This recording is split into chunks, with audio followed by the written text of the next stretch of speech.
Hey, hey, hey, what's up, guys? Welcome to the late night stream. It's real late. We're starting about an hour and 20 minutes super late. What should the title be? Thou shalt not snipe uh, thy neighbor's Pikachu. All right, we'll also say, let's see, we'll say Chaos Rising and New Nivel Arena. Okay.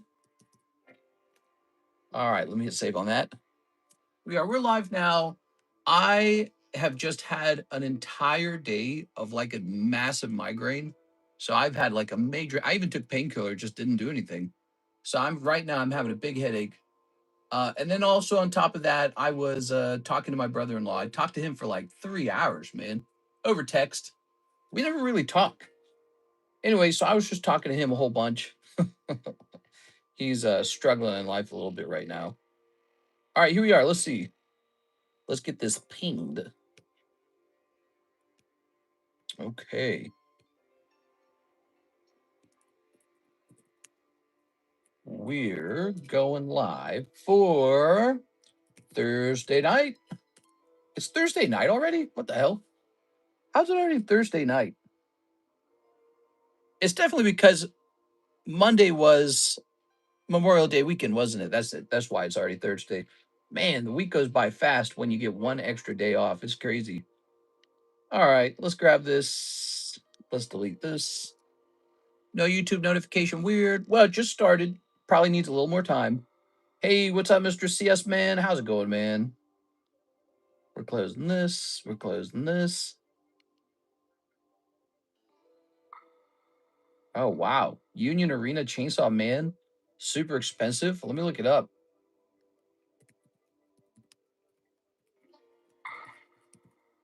I got a price on Union Arena Chainsaw Man. Well, yeah, his price is slightly cheaper.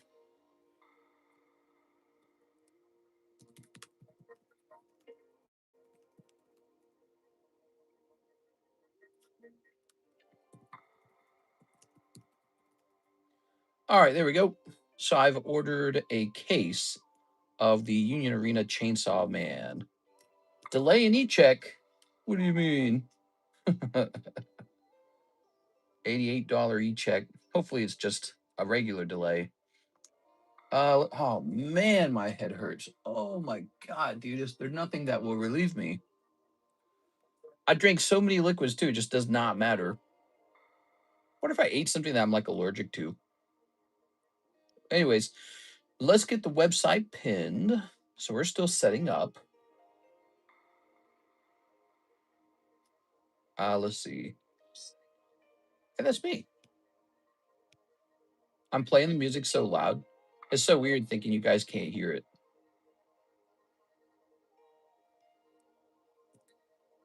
All right. So this time, let's have the website be latest items.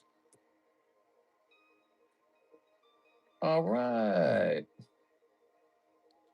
I hear it. Mister, I'm going to run away. There it goes. To the Ozarks. I need some B&H around me. B&H. What's B&H? Booties and hookers? Let's see if there's been any progress on any of our tag submissions.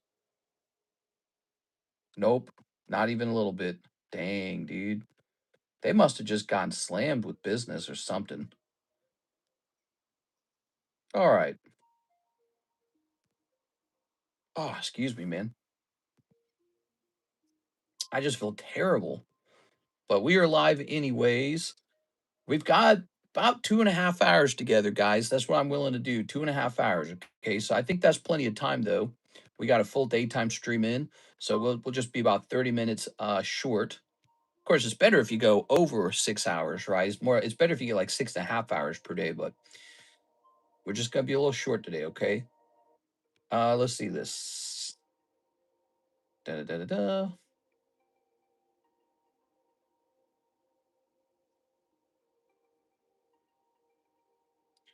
Okay, right. I'm just reading some of my eBay messages. I get messages on eBay. Okay, very good. I like to do all that. So let's see if there's any orders in. Oh, no orders in. Let's talk about the stream. Welcome, guys. Welcome. It's another stream. TOS is crazy slowing me down from buying because I got to read it. Terms of service. Let me close this real fast and open this up and pause this. Lake of the Ozarks. We just got announced. Man, they're building so much out here. It's really crazy. And the traffic is so crazy. It's not the same. The traffic has definitely changed in Lake of the Ozarks. It's so bad now. You wait in line for a long time, and they're expanding the highway. They're adding a whole lane to the highway. That's one of their major projects. They've been working on it since like the beginning of the year. They've been expanding the highway to have an extra lane. We just got an announcement. We're getting a new restaurant like down the road from us. It'll be an Italian restaurant called Little Rizzo's. We eat at Little Rizzo's all the time. It's out in the Osage side of the lake. Well, they're building one like 10 minutes down the road from me. Finally, there's so many people out here on the Camdenton side, and they just don't have as many restaurants for some reasons. But they're putting a new grocery store out here. We already have 3 grocery stores, so that's also a surprise. So we got 3 grocery stores, and they're building another one. And then they just announced a new restaurant, an Italian restaurant. So this area is growing for sure. Snipe, snipe, snipe. Make sure to like stream on your way in, guys. I wish I could buy another lake house out here if only I knew if Lake of the Ozarks would become a tax-free state. I would buy another lake house right now. Now, I don't know if that'll happen, but once that law passes, if it does pass, I bet that real estate goes up in value. So I don't know. Maybe I shouldn't even be selling that little house off. I've been trying to sell that little house. Maybe I should just hold it and let some time keep passing on it. I mean, the mortgage isn't too hard to handle, and just gamble on what happens in August. I don't know. I'm gonna be doing something for like 40 minutes, but I'll put in a good order after that. I'd love that, Mr. CS man. I like taking your orders. They're very nice. By the way, so the current uh, vintage booster pack hasn't moved too much. So technically, if we wanted to pivot out of it, we could very easily. Can you guys think of a vintage pack you'd prefer to have rather than Gym Challenge? Oh, look, there's that red. See, look at that. Must have touched something. Is there something you guys would rather have rather than Gym Challenge? Can you make that Mew 40? Let's see, this Mew 40. Yes. Let's snip this real fast.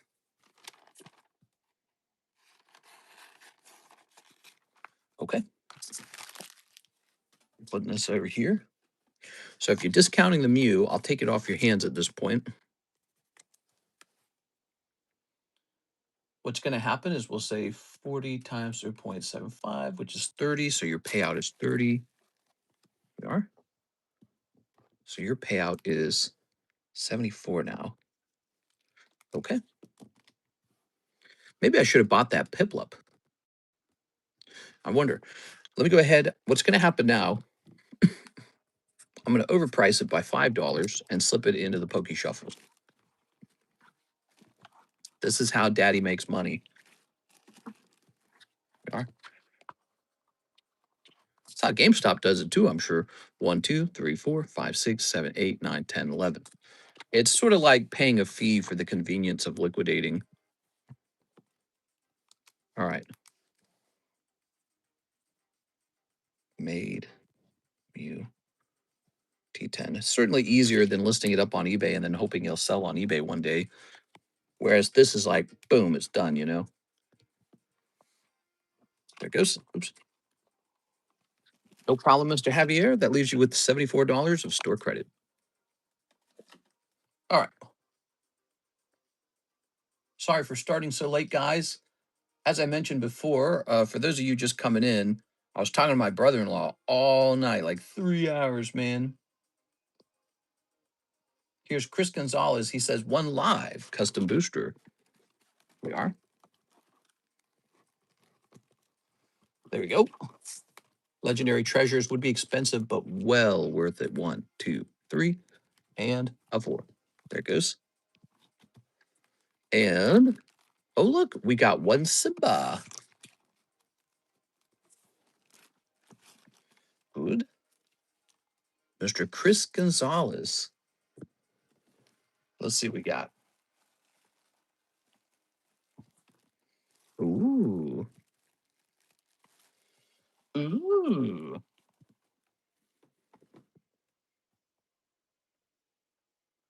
Okay. One Simba. And over here we've got Lion King was such a huge movie. Got Aquapolis packs? Never seen one opened. Yeah, they're pretty expensive. I don't think we're opening one of those, guys. What do you guys think? Aquapolis packs? What we could be opening are the new sets that have come out. What am I missing, by the way, guys? Am I missing any sets? Here's Chaos Rising, and here's Brown Dust. So we got two, actually three new items on the menu. Oh, I know. We got to open up that Snorlax that finished at the end of the daytime stream. So we got to do that. Ta-da! So knee packs. Brown Booty. She got a nice little poop maker, if you ask me. She got a nice little poop maker. Here's Chaos Rising, $10. And here's Gem 5 for $5. Okay. So that's what we got.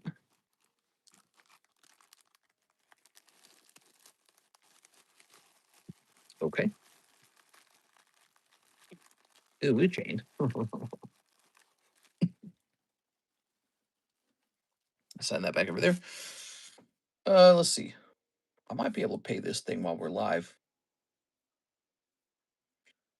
So I'm paying for a whole carton of Chainsaw Man. I think I'm going to try and do that right now. Since we're waiting for an order to come in, let me get this out of the way. The sooner I pay for this, the sooner he'll ship it. We're going to send him a whole bunch of money. One case of these are really expensive, so this is like a big commitment.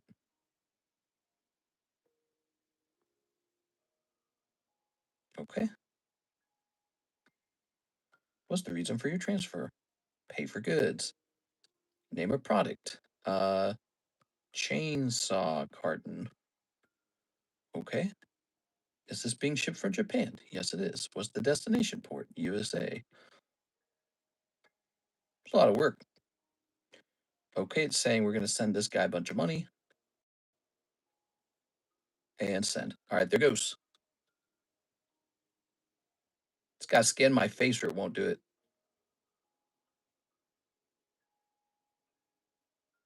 Oops. How much for a box of brown dust? $60. $60 for a box. Okay. I sent the money. I'm going to tell him I sent it.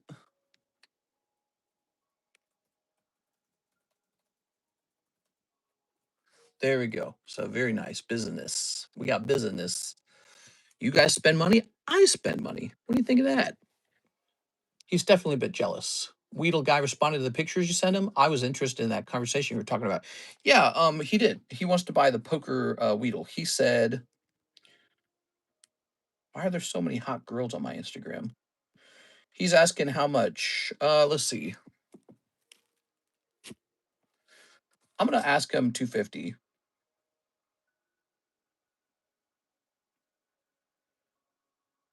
Oops. I'm gonna say 250 pop 2. There it is.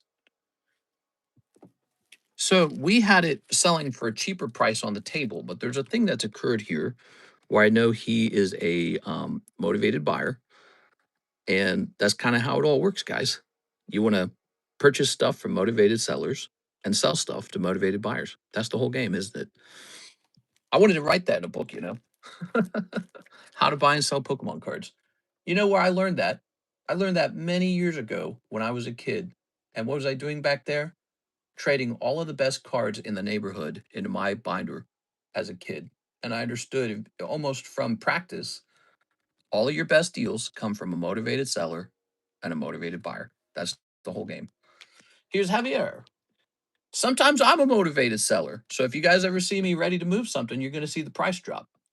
What's up, Mr. 8 of the Gem 5? One Ascended Hero, one live custom. Javier. Okay, you got it, man. I don't think I've ever seen a Weedle poker card before. If he buys that Weedle poker card for $250, what I want you guys to appreciate is it came out of a poker deck with 54 gradable cards, some of which were like Gengar.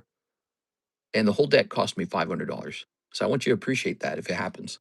I don't know if it'll happen, but um, nowadays, 250 for a nice PSA 10 Pop 2 Weedle doesn't sound that crazy, does it? But I want to show you this because I want your eyes to pop out of your head when I show you this. Let's see, leaf green. Oops, leaf green. Poker. Nope, that didn't work. Don't worry, Mr. Javier. I'm going to take care of your order. I like to have these moments where I share my experiences. All right, so check this out. Look at this. Back in 2022, it was so cheap you could get leaf green and fire red together for just 540. So these were just a little over 250 each. Now, a couple years go by, a little more expensive. You can't find the red deck anymore, and now the green deck's costing 482 and 581. See how it changed? So in 2022, when we first started working on these, they were dirt cheap. Now, at this point up here, the fire red deck, if you can even find one, is probably over 1,000. But back then, you could get them both together for 540. I still have that little red deck. I never opened it. Now, so this Weedle came out of one of these two decks, and so the whole deck costs like 480 or maybe 580, and I'm going to sell one Weedle out of it for 250. So this will help you understand the boom, the explosion of wealth I've experienced because of PSA and poker cards going up.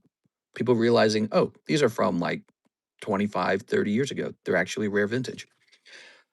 Poker cards were the move. All right, 8 Gem 5s. I saw it and I said, I'm going to buy up a lot of those. 2, 3, 4, 5. What's crazy is how many more of them I have that I can still go through. I don't know if we'll go through a time period like that ever again for Pokemon. I feel like that's kind of like a once in a lifetime situation. That's the way I looked at it. There's no chance to redo the poker cards now. It's over. They've been bought up. The decks are all bought up. Now they're really expensive. It's over. It was like SM Pratt when he talked about buying some Japanese cards and he found himself collecting some of the rarest Pokemon cards on Earth that everyone had just simply overlooked. Right? Like he was talking about, he got like I can't remember what it was. It was like a university magic carp or something like that, or a club EV. Does he still post videos? I don't think I've heard of an SM Pratt video in a while, but he was sharing these extremely expensive Pokemon cards he had collected from Japan in a time period where no one even thought about it. And so I saw the poker cards and I said, that's got to be it. That's got to be something just like that. Nobody thinks they're worth it. They look great. They look better than um, they look better than the Top Sun. And poker's an actual game that people play. No one plays Top Sun. No one plays Top Sun. People play Go Fish. you know, people play blackjack. No one plays Top Sun. So I saw that and I immediately said, "This is it. This is going to be my big gamble." I don't know how many dollars I've spent officially on those decks, but it's an outrageous number. Oh, there's a Magneton in here. This looks great. Look at that. We got a nice Magneton in this set. I was super sad and depressed that I was a motivated seller. The whole time, Mr. Brandon, the entire time, I was trying to push you away from that. I don't know if you remember that, but I liked you and I thought you were a nice guy. And I kept trying to push you away from that. I was like, no, no, no, no, no. Don't do this. Don't do that. Let's get your cards graded. I was trying the whole time because, you were being real nice to me. I was trying to be nice back to you. And it's you gotta think, do your parents drink any alcohol? Do they drink wine ever? You ever think of like rich people? They always got wine, right? Fancy restaurants, rich politicians, CEOs, they always got like a wine cellar, bottles of wine, right? This is a really important idea I'm sharing. That wine gets expensive only if it sits in a cellar for a long time. That's how it all works. That's how it works. Pokemon cards are like wine. The longer they sit around, the more expensive they get. They're just like wine that way. So whatever you got, patience is the key. You just keep buying and just keep being patient, like putting wine in your cellar. If you bought wine bottles today of a high quality brand and then put it into a cellar for 20 years, now you would be holding 20-year-old wine. And you might have bought the bottle today for like 40 bucks. And when you sell it later, it's going to be like 4,000 bucks, maybe more. So it works just like wine. You just got to age it a bit. You got to let it get old. You got to let it get real old. That's why the vintage Pokemon cards were expensive in the first place, because they were vintage. All right, beautiful. So that's what it's all about. And Mr. Javier, let's grab your bag. 5 Gem 5s, 8 Gem 5s, I mean. I ordered 8. Ah, yeah, you did. Hold on, let me get you 8. Let's get you 8. My bad, dude. Sorry, Javier. I'm over here talking too much. Let's see. There we go. I like vintage. Like vintage Playboy. I wish that I had been able to get some cards graded before this big boom so I could sell now. Definitely could use the money. Old and a few is good in Pokemon and most cards. When Kirsten and I were cleaning up the pool room, you know what's crazy? I found even more poker cards that I had not added to that video with all the poker cards. So I had even more than I thought I did. A lot more, not a small amount. There you go. So there we go. We got a full 8, Mr. Javier. Very nice.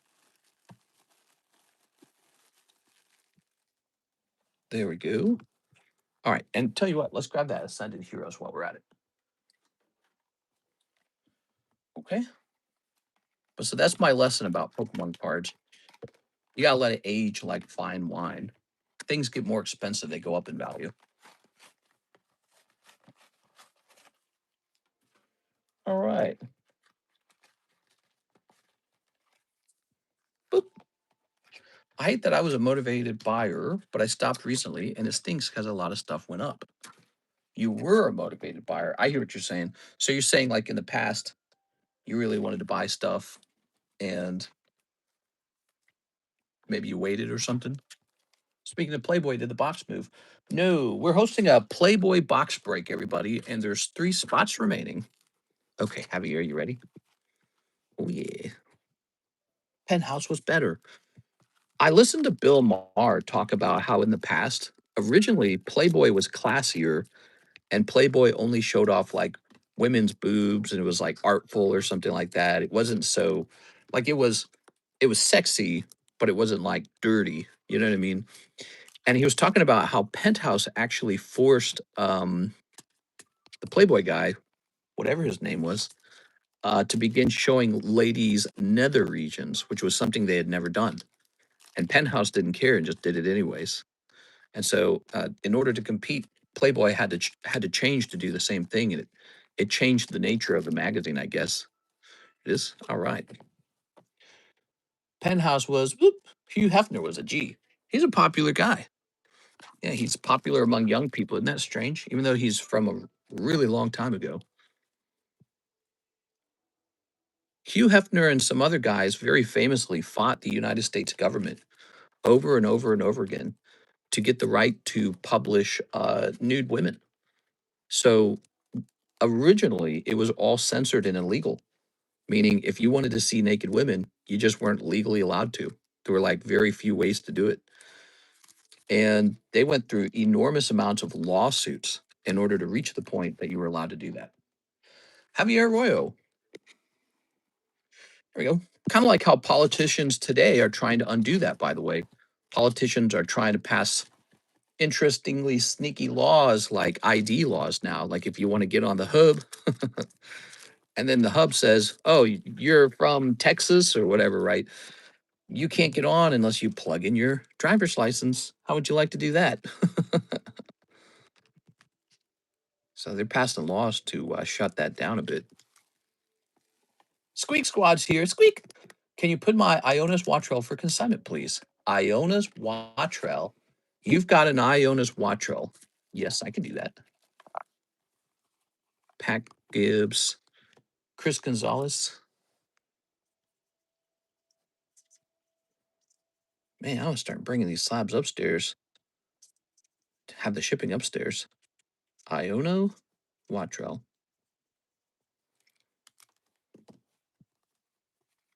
All right, there we go. Very good. Here's Julio Oliveira. 2 packs of the brown dust. Brown booty cheeks. You got it, man. Where did I put it? Oh, they're over here, I think. Is this it? No, that's not it. Is that it? No, where are we storing these things? Oh, there they are. There it is. Rather being in an elevator with Hugh than Trump. I don't know. Hugh's been accused of some things too, man. He's not clean. There you go. Very good. Oh. Oh. Ooh. All right, we got 2 hollows. Yeah, Hugh's been accused of some bad things post mortem. Yeah, Hugh gonna chase you around in an elevator in his towel. That's right. More of these cards. Who do you think, Donald Trump? Wait, what? Who will clean your toilets, Donald Trump? Wait. That was terrible, wasn't it? God, that's such a crazy moment on the internet. Ah, very good. Thanks, guys. Thanks, guys. Let's see. So we got 2 cards to bring upstairs. Let's get that Snorlax done, shall we? Where'd that Snorlax go?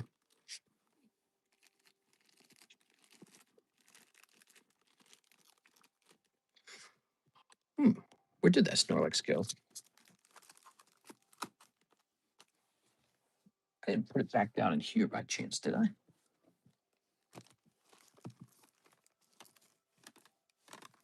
There's a Snorlax, but that's not the Snorlax. There should be a Snorlax. I had DirecTV back in the day, and Stormy Daniels was the hottest on the late night HBO shows. Ah, here we are. She was like a regular actress, or are you saying you were watching adult content on your TV? DirecTV. So here we are. All right. So I don't know if these gentlemen are here. I mean, they're both old, white, and rich. Duh. That's right. Emphasis on white. Someone order something. I need to live vicariously through you guys. So we got Arturo, and we've got Nicholas Pacheco. Here goes. Ready?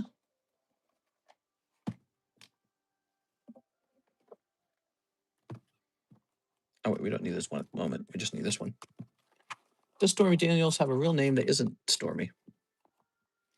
Yeah. Peak Stormy Daniels was hot. What do you think? Who do you think taught Donald Trump? Here we are. Stormy Daniels was hands down the hottest. I don't know. I'm trying to remember old corn star names. Jesse Jameson or something like that. Somebody named Brittany. Here's Ditto. Can't beat Ditto. You can only lose to Ditto. Removes trainer energies. Jinx. All right. Ditto transforms into Jinx, and then Ditto wins. Okay. Next round. Energy card. Pretty impossible to beat Blastoise. And Rayquaza. Blastoise defeats Rayquaza. All right.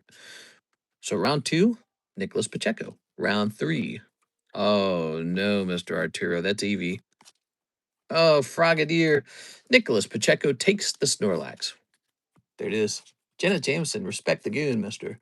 Oh, but there was a girl named Jessie, wasn't there?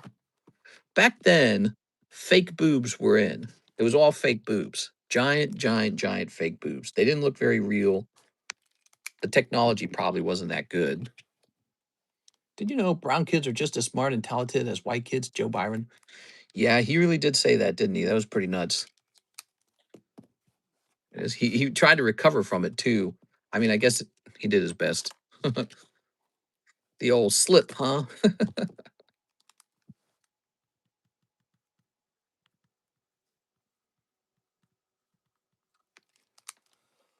Okay. Well, you know, Joe Biden doesn't want his children growing up in a racial jungle. That was another thing he said. He said that in the past, though. All right. So he's had some thoughts about it. The new, bigger, redder dog. What? Hold up. Stormy Daniels' real name is Stephanie Gregory Clifford. Janet Jameson. Who was the guy who famously had, he was like in a lot of corn, and he was like, he had like black curly hair, and then he got in a ton of trouble. He was accused of the R word by a bunch of girls. What was that guy's name? Ooh, Jeremy. Was it Jeremy? Huh? Here's Squivet. Here's Metazu. Ron Jeremy, you got it. That's right. Mr. I have the biggest diglet.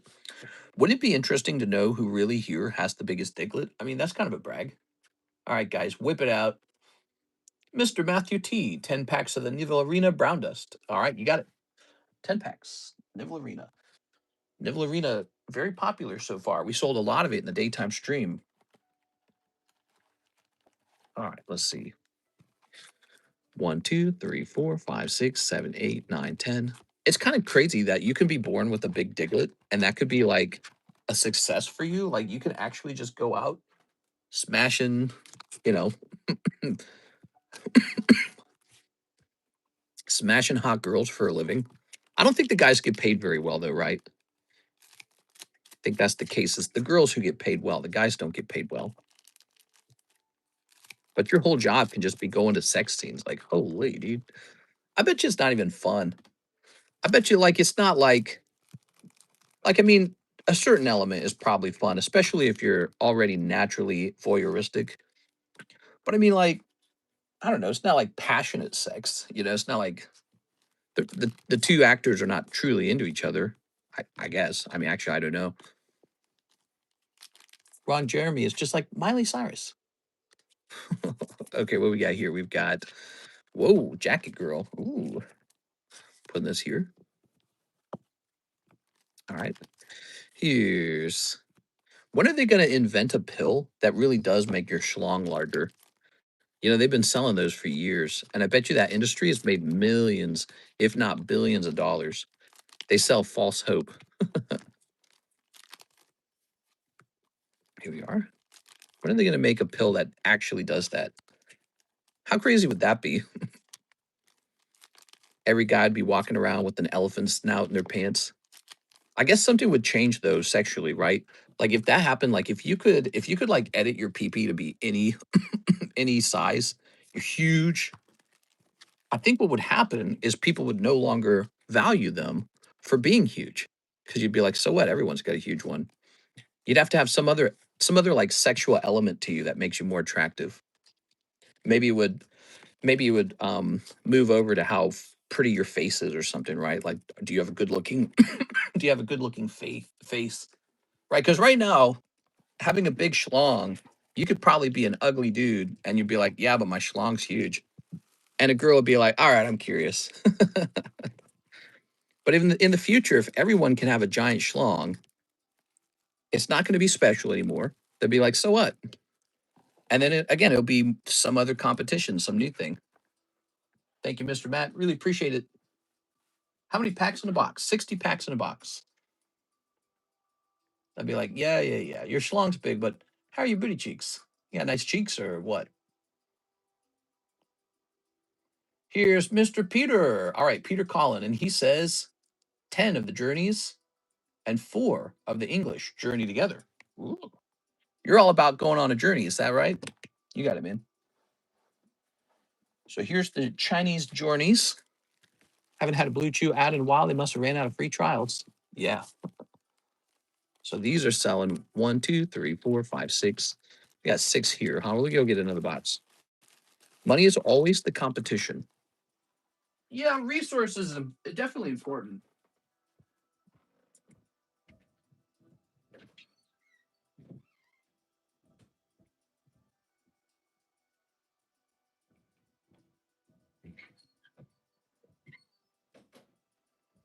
All right. I think girls care a lot more about like, can a man be a provider? Can he be a protector? Can he be a father figure? Is he going to be nice to me? All those are pretty valuable. There we go. Men probably overestimate the importance of having a huge ding dong.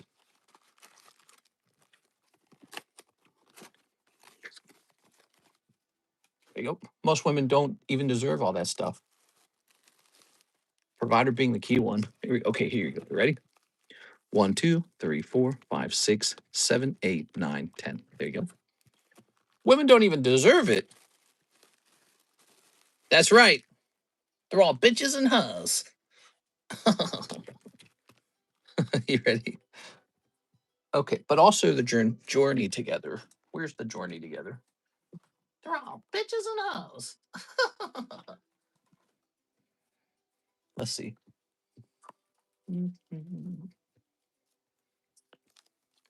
I'm not a simp, right, ladies? I don't know who I'm talking to. Ask the ladies in chat, see what they think. These females today give women a bad rep.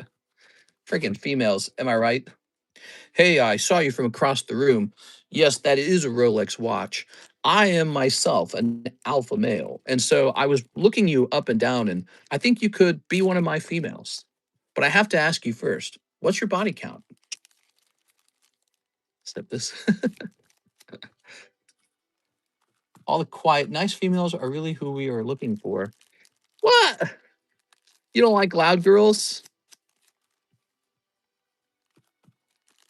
I've always had women simp for me. I grew up thinking that's how it's supposed to be. Damn, bro's confident. That actually did happen to me. I had two neighbors, and we were really young. We were probably like 10, 12.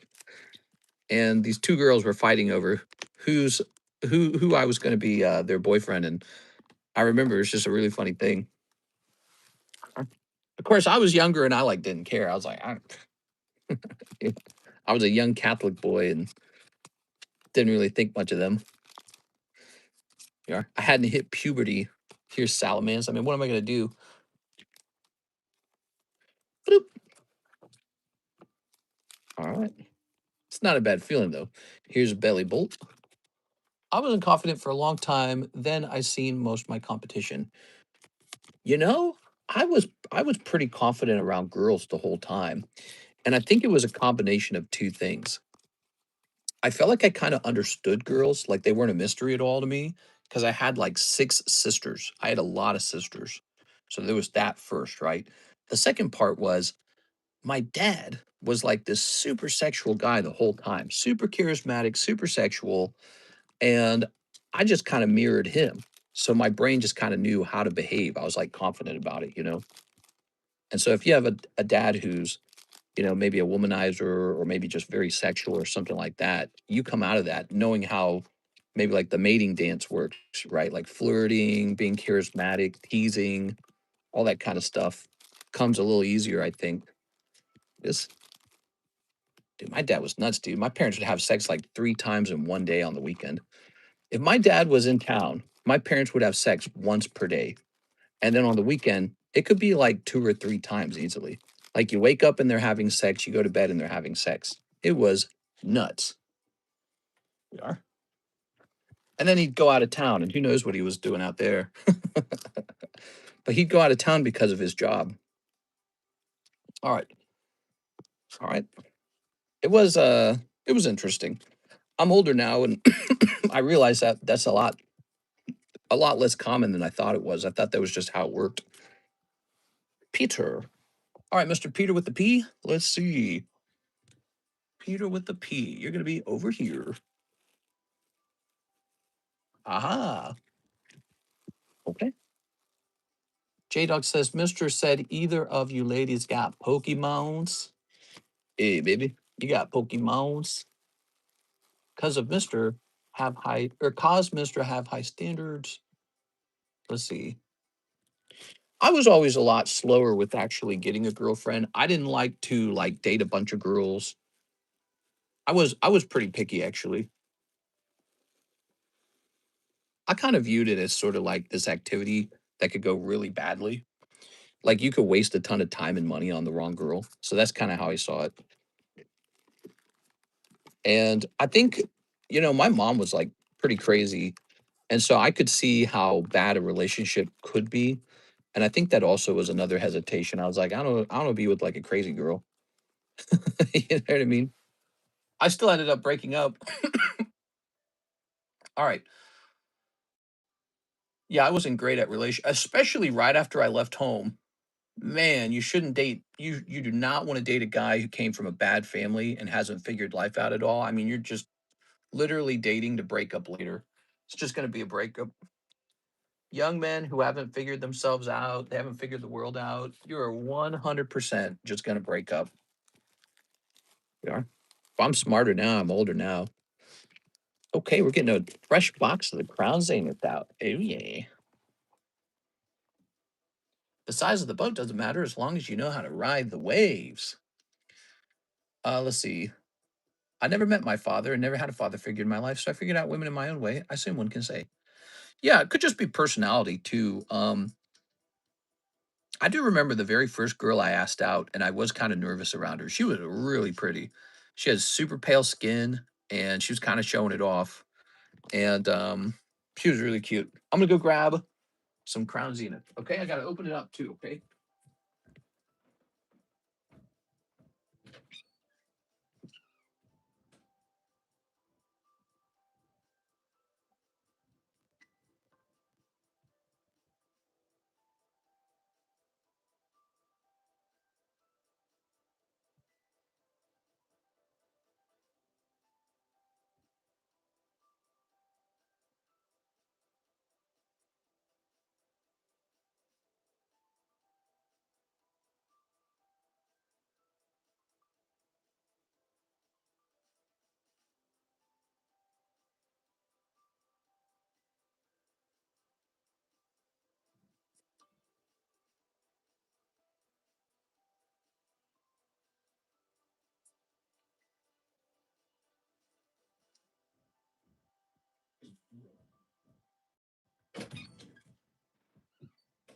All right, here we are.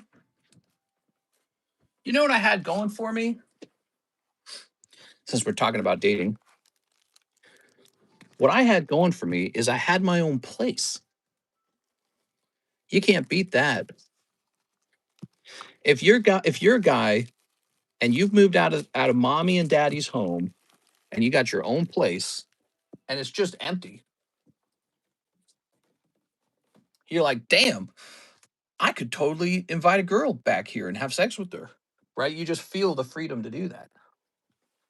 But if you bring mom and dad home, or if you bring a girlfriend home to mom and dad where you're living with them, it's like, all right, are they going to judge me? Is she going to judge them? Are we going to bump uglies under mom and dad's roof? It's like a totally different feeling. The privacy of your own place is unmatched. So I had that very young because I ran away. I had the privacy. So I knew any girl I talked to, I could be like, you can literally come back to my place and we can smash tonight. Right. So I guess you could say that gives you a certain amount of confidence, knowing you've already got your own place and that's really important. All right. All right. Hey, what's up, Cheese? How how's it going? Did you bring chocolate milk? Being in a relationship is complicated.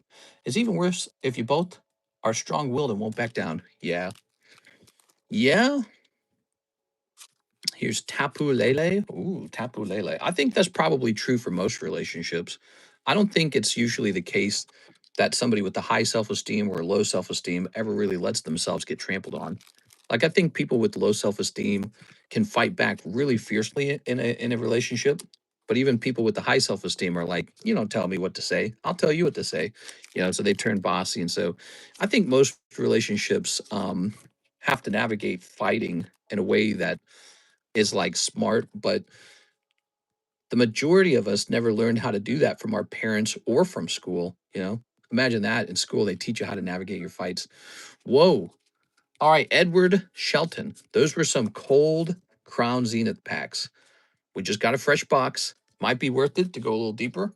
I'm supposed to say that because I'm supposed to sell you some more packs, but that's actually still fair advice. 3 cold packs, the next one could be the hit. All right.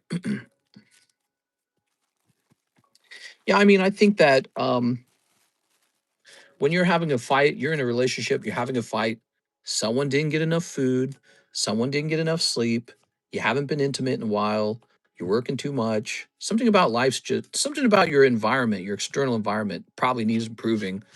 Because when you're on vacation and you're on the cruise ship or you're on the beach or something like that, it's so much harder to fight, right? So first of all, check your environment. Just not getting enough sleep could be enough. But then there's like big external stressors like money's a problem, in-laws are a problem, work's a problem. You know, something big and bad could be like lowering your mood. And then you think you and your partner are fighting. You're not really fighting. Like, how many of you guys have been in a relationship where you're in a fight and it seems to be over nothing? Oh, you didn't take the trash out or something like that, and it just explodes. I think it's just mood. It's just mood. If you guys were in a better mood, you never would have fought. Here's Chris Gonzalez, two pokey shuffles. That's been my experience in my relationship. So that's my perspective that I can share. A lot of the fights Kirsten and I have been in, we begin to realize over the years that no one's ever really done anything that guilty. Like we're both well intentioned, we're both pretty considerate. We're just tired, you know, just overworked or something. Like something at work's going on that's really stressful, or haven't had enough free time to each other. We are all right. Oh, Kangaskhan. So that's been my experiences. Surprisingly, a lot of fights are not about ideological differences or rule differences or differences in goals. A lot of fights are just like too much stress or depression or anxiety or just one of those things, you know. Kangaskhan, are you ready? All right. What about you guys? I want to know, when you guys fight, what's the hardest thing in your fights? If you've had the displeasure of being in a relationship where you fight a lot. And they say money's the number one thing that breaks people up. But I don't think it's money itself that breaks you up. I think money just becomes sort of like the flashpoint, like an argument.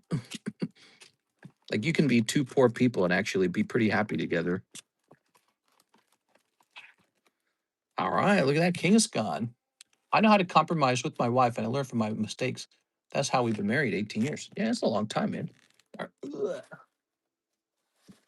All right. Here's Kangaskhan. I would say in the relationship, I'm the relentlessly stubborn one. So I'm not as compromising, I'd say. But usually it's because I don't know, we'll fight over something that I'm trying to make a decision on, and it just turned into some big fight. And then she'll go along with my decision, and then voila, it was the right choice. How crazy is that? Like, it sounds silly, but it's like I'm usually right. That doesn't sound good, right? That sounds like a mean thing in a relationship. You've got Kangaskhan here, Mr. Chris, but sometimes we'll fight over something that, you know, she sees something a different way, and I'll be like, okay, we could do it this way, my way, or your way. So how soon would you like to go ahead and do it my way? You know, and this will be over small things. But you know, I notice those fights don't blow up unless she and I are already tired, are already overworked, are already not close with each other because we haven't literally spent enough time with each other. But you know, I can be a little monster. I'm the bossier one. I'm the wound up one. She's the more laid back one. Let's see. Uh, how many women, my boy? I've heard my stories. Never any joking about a fiver, though. Usually 2 to 3. What? Just no. I never lie either. I ball up my fist and tell her what you gonna do about it. Yeah.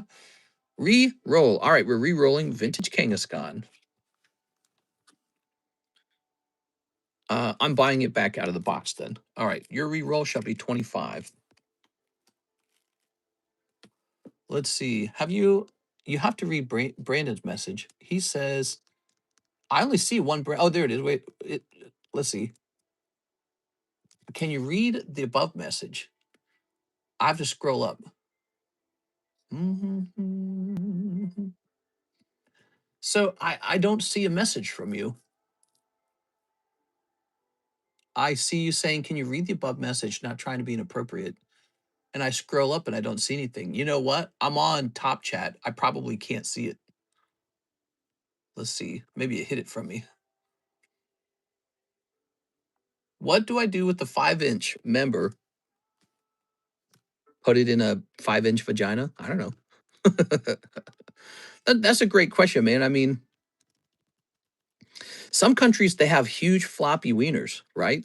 We know that, right? Talking about some certain sun-enriched countries, they got big D's, you know what I mean? But it's like, that didn't matter for the rest of the world that some guy next to you has a bigger wiener than you. People have been having babies all across the world for pretty much ever, right? Like, I don't know which countries have the smallest wieners and the biggest wieners, but they probably stack up, right? The smallest to biggest. Well, the country with the smallest wieners, you think they're just not having kids? They're having kids. You see what I'm saying? Yeah, if you get a country, if you could find the country with the absolute smallest wieners, I guarantee you they're all still having kids. So you just use it. That's it. That's the advice. All right. Is it time to open some Ascended? We also have this. We have Chaos Rising. This arrived today. No one has pulled the Greninja, by the way. You could be the first one, okay? So we have Chaos Rising. If you're going to open a bunch of Ascended, I might want to restock it too. Oh, wait a second. We got to we got to finish Chris Gonzalez's turn. We got to re-roll for him. You ready, Chris? All right. So he needs 5 of these. Yeah, I mean, so if you spend all your time comparing yourself to like some guy who's got like a great a great big wiener, how's that going to help you survive, as an animal? It's not going to do anything for you. So you can't waste your time on that. You have to accept that that's just how it is. You can't waste time on that. All right. There you go. All right. I've been insecure about it. Maybe you should look into the science behind insecurity rather than worrying about your body. Maybe you should be thinking more about how your brain's functioning. Think about it. Like your pee might be just fine. Like you got the tool for the job. You know what I'm saying? But your brain might not be well suited. It might be a brain thing, not a pee thing. You know what I'm saying? There you go. Yes, I think I know what you are saying. That's from South Park. Brain thing, not a wiener thing. All right. Like, let's say you gave your wiener to the most motivated, like, let's say you could find the guy on planet Earth and he's the horniest, most motivated, most charming guy on planet Earth. Okay, he's ambitious. He wants it. He's a womanizer and he is horny as F. And then you slapped your wiener on him. Who's going to have more sex, you or him, if you traded wieners? He's still going to beat you. He's going to have more sex than you because he's got the mindset for it. So it's a mindset problem, right? It's all about what your brain's doing with all that. All right. Thank you, Mr. Chris. And let's see. Leisure Suit Larry. Hey, mister, if the queue is empty, you're welcome to open a Naruto tin. Ooh, I'll open a Naruto tin for you right now. You bought those yesterday, so you're privy to opening one of them right now.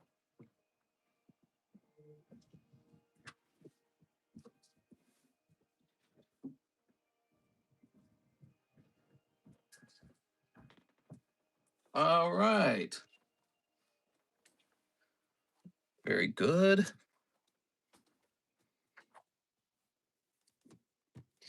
Or here's another mind game you could play, right?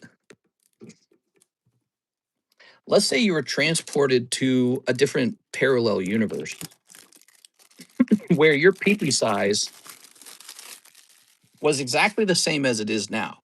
Nothing changed. You ready? Free ambitions, fierce ambitions. So imagine you're transported to a parallel universe and your peepee size is the same. But in this universe, you have the largest peepee of anyone. That's the only thing that changed. Everyone else has an everyone else has a smaller peepee than you. Yours is literally the largest. Here's Kadashi Hatake. And here's Fierce Ambition. Now would you be confident? So see, it shows you that it's actually a mind thing. It's not a size thing. If it works, it works. But it's a mind thing. So you can't be comparing your stuff all day. Not going to help you. All right. Plus, to get the true size of it, you have to measure from the pitch of the yaw. You guys remember that South Park episode? Fierce Ambition and Kakashi Hatake. Ooh. All right. Ready? Okay. So you have to measure from the pitch of the yaw. And that means when you correctly measure this, I actually have an adjusted penis length of 5.5, which is average. They put all the sizes on the boys' bathroom walls. Time to take down the Federal Express. Burn it down. All right. This is for our friend Mr. Arabi. You've got Deeply Cut Wound, Water Style, Will of the Third Hokage, Antidote, Kakashi, Sacrifice, the Fourth Hokage. The Fourth Hokage, Tsunade, and Sai. Ooh, Sai. Would you sacrifice your members so the leader of the world can live? Oh, yeah? Okay. Here we go. Ooh, very nice. Well, I wouldn't want to be selfish. We should ask the ladies in the stream if they care about size. The ladies in the stream are obligated to say no, but the truth is they're going to say yeah. Nine Tails Cloak. But you got to remember, it's a whole package. It's a whole package, okay? It's not just about PP. It's about all this stuff. Like, for example, how good is your Charizard collection? Not very good. You're cooked. Not another step. Yeah, right. I wonder if that's a turn on for any girl anywhere on Earth. Like, is there even one girl out there who'd be like, how many legendary Zards did you say you have? Humana, humana, humana. Here's last message. Snowy entrance is going to be your hollow for this one. There must be some girl out there who's like, damn, this guy's got the best Charizards. Here's Naruto, imaginary monster, detonating clay, Shin, Shizo, beast mimicry, rampageous pig, and Sakura Haruno and Hinata Hyuga. What? Ooh. If she says it's perfect size, be scared. Yeah, I'm more like husband sized. Wow, you're the perfect size, husband size. Seems like they all have a gold promo.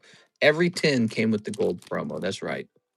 Power of the Meteorite, Ino Yamanaka, Intrusion, Rampageous Pig, Hota Ruby, Rai Ugan, Clear Tone Carries, Beast Mimicry, Kakashi, and Mighty Guy Afro. All right. You hear PSA's pausing? Yep. Who laid a chocolate turtle? Okay. Who laid a chocolate turtle? Okay. Someone came in here and pulled down their pants. Okay. Squatted over the urinal and let out a chocolate fudge dragon. Here's Ryugan. Bloop. All right. Tossing that. Very good. Let's go ahead and grab the box.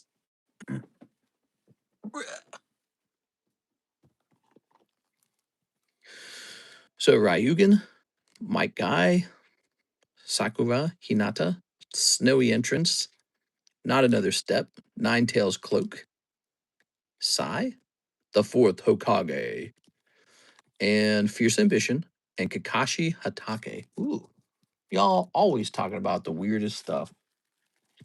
We can talk about boring stuff. You want to talk about the stock market?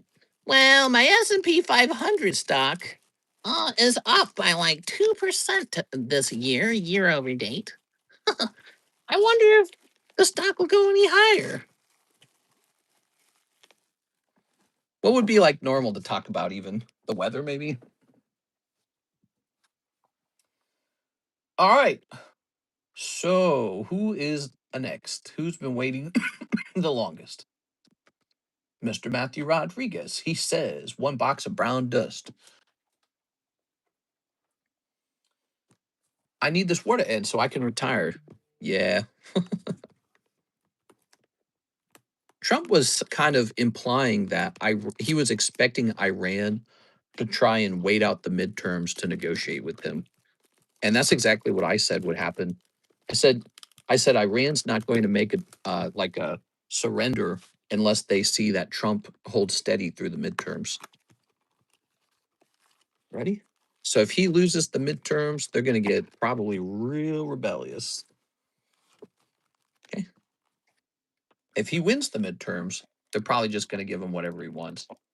I need a 236,000 black label meal.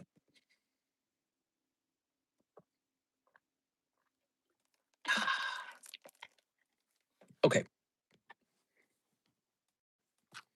I wonder if Trump will do well in the midterms. Traditionally, presidents do not do well in midterms. Yeah. We are. Here we are. Look at the latest news. I can't. I'm opening packs. Tell me the latest news, Patrick. Come on, bro. See on, bro. Just got some Riftbound. Ooh, cool, man. Sounds good. I believe the Reds need to defend more seats than the Blues. Iran holds all the cards. They don't have the cards. Oh, big hits, please, says Jay the. Whoa. Now that is haram. I'm putting that right over here. We don't need to be looking at that. Here's an outfit. Here's an outfit. Holy moly, man. Okay. Okay. Ooh. Wow, she's like almost naked. Cowgirl. Boobs girl. They're all boobs girls, to be honest. Oh, Blade. That's your hit. Signature Blade. What are these cards, lol? This is called Nivel Arena Brown Dust. It's basically just hot girls. Surprisingly sells pretty easily. Okay. Okay. Boop. Here's this girl who actually looks kind of normal. Here's this girl. Here's this girl. Holy seashells by the seashore. She got that seashell bra. Okay. There's the bad guy goth girl. Not a lot of colored girls in this. Did you guys notice that? They're all pretty exclusively pale. I guess the artists are supremacists or something. Here we are. Yeah, they're all like pale skin, blue eyes. What? Okay. This girl has brown hair, black hair. All right. And, whoa. Except for this girl. She's got blue hair and red eyes. Blame Korea. George W. Bush was the last president to gain seats in the midterms, but 9/11 was happening.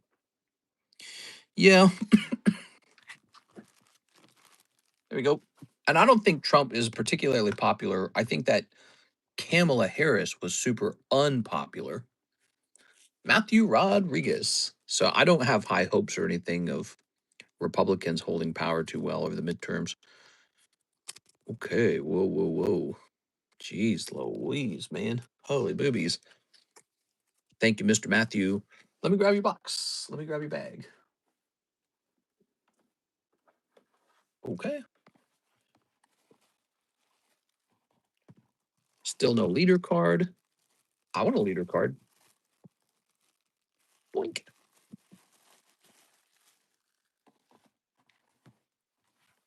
Popping this over here. Thank you, Mr. Matthew. Appreciate it. Who's next? We have Julio Oliveira. 2 more brown dust. You got it, Mr. Julio. Let's grab the brown dust. Okay. It was sideways. I thought the Eclipse was a leader card. How much is a booster box? $60. Here we go.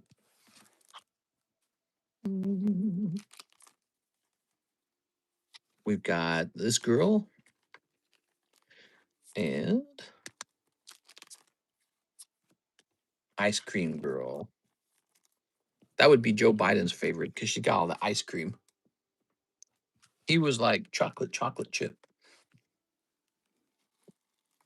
Very good. Ooh. I wonder who the Democrats will run for president the 3 years from now. All right. What do we got? It's the side one, two-sided. Signed Wild Hog Leader card. We have an order of Edward Shelton. He says 4 of the Crown Zenith. So we are going to go a little bit deeper on the Crown Zenith. Good. Let's get it. Meow, meow, meow, meow, meow. Are you still in the US or are you back in Korea? I'm back in Korea. Thanks for asking. Oops. That says Prism. I guess I'll put this here for now. 2 Silver Tempest and 2 Pokey Shuffles. Okay, 2 Silver Tempest and 2 Pokey Shuffles. All right, we'll put this here. Buy a man, eat fish. He day teach fish man to a lifetime. He did have some moments, didn't he? Is all right. Sneak. I remember when he called the president of Ukraine, President Putin. He kept having gaffes like that, and it was pretty clear he was in, I don't know, mental decline. Well, it was clear he was having mental struggles in the actual debates during the primaries for the Democrats. Here we are. He would lose train of his thought and just go, whatever, like that. And it'd be like, whoa, whoa, whoa, not whatever. What were you about to say there, bro? Come on. Here we are. What we got? Leafeon. Come on, man. Just Leafeon. Where are the hits? Pincushion. Now Trump is having just as many. It's okay to dislike him, but I don't want to say he was the same dementia-wise. Here's Soul Rock. Because that guy talks and talks and talks and talks. Was there no reverse hollow? I guess that is the reverse hollow. So you pull 1 Soul Rock. Okay. Like, sheesh, man, couldn't even correctly find the stairs. Yeah, he had dementia for sure. We were just kind of going along with it. He said he would attack Omen. Wrong country. That does sound like Trump before he was president, too, though. Here's Dreadigon. Look at that Dreadigon. Ooh. Okay. And ta-da, Togedemaru and Runiclus. Very nice. Very nice. All right. Thank you, Mr. Edward. Toss this here. Oh. Ooh.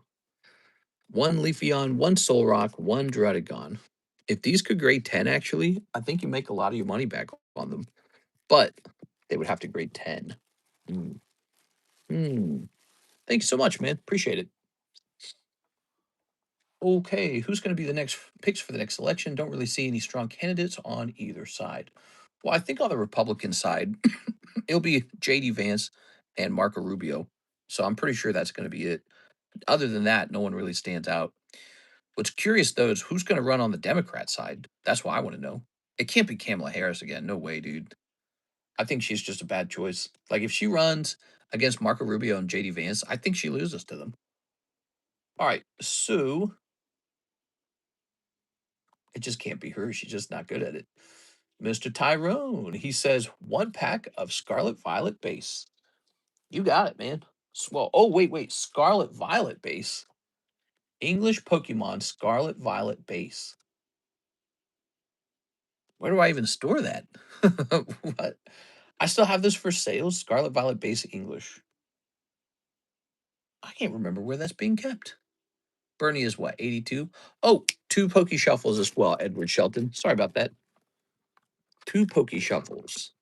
See, I'm like Joe Biden. Actually, they call me Mr. Never Forgetty. This is why I always do these shuffles first, because if I don't do them first, I will literally forget to do them.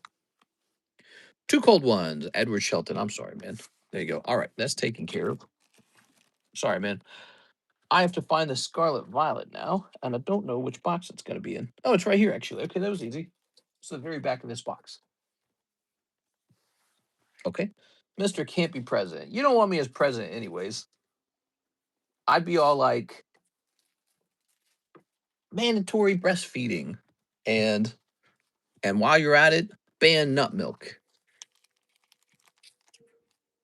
The greatest lie, the greatest trick the devil ever played was trying to make us believe nuts could make milk. Here, Wugtrio and Klauf.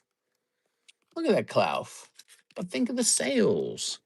If Mr. was president, these streams would be crazy. Ban nut milk. There you go. That's for Mr. Tyrone. Let's see.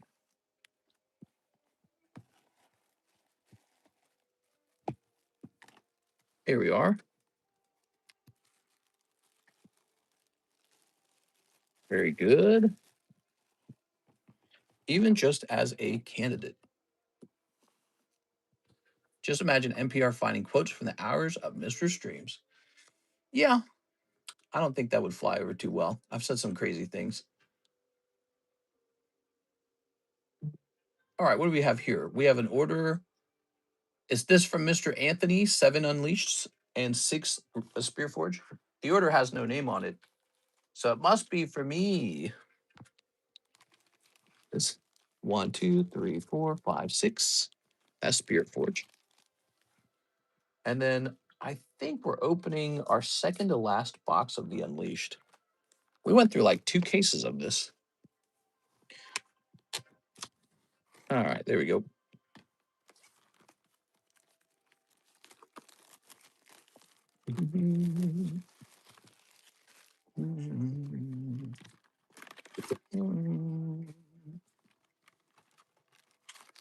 One, two, 3, 4, 5, 6, 7. 6, 7, 6. All right, I'll stop. All right, there we go.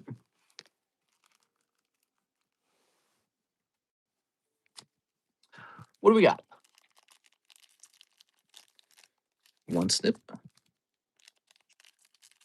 and 2 snip and 3 snip. Another one of these. Another one of these. And another one of these. And one of these as well. All right.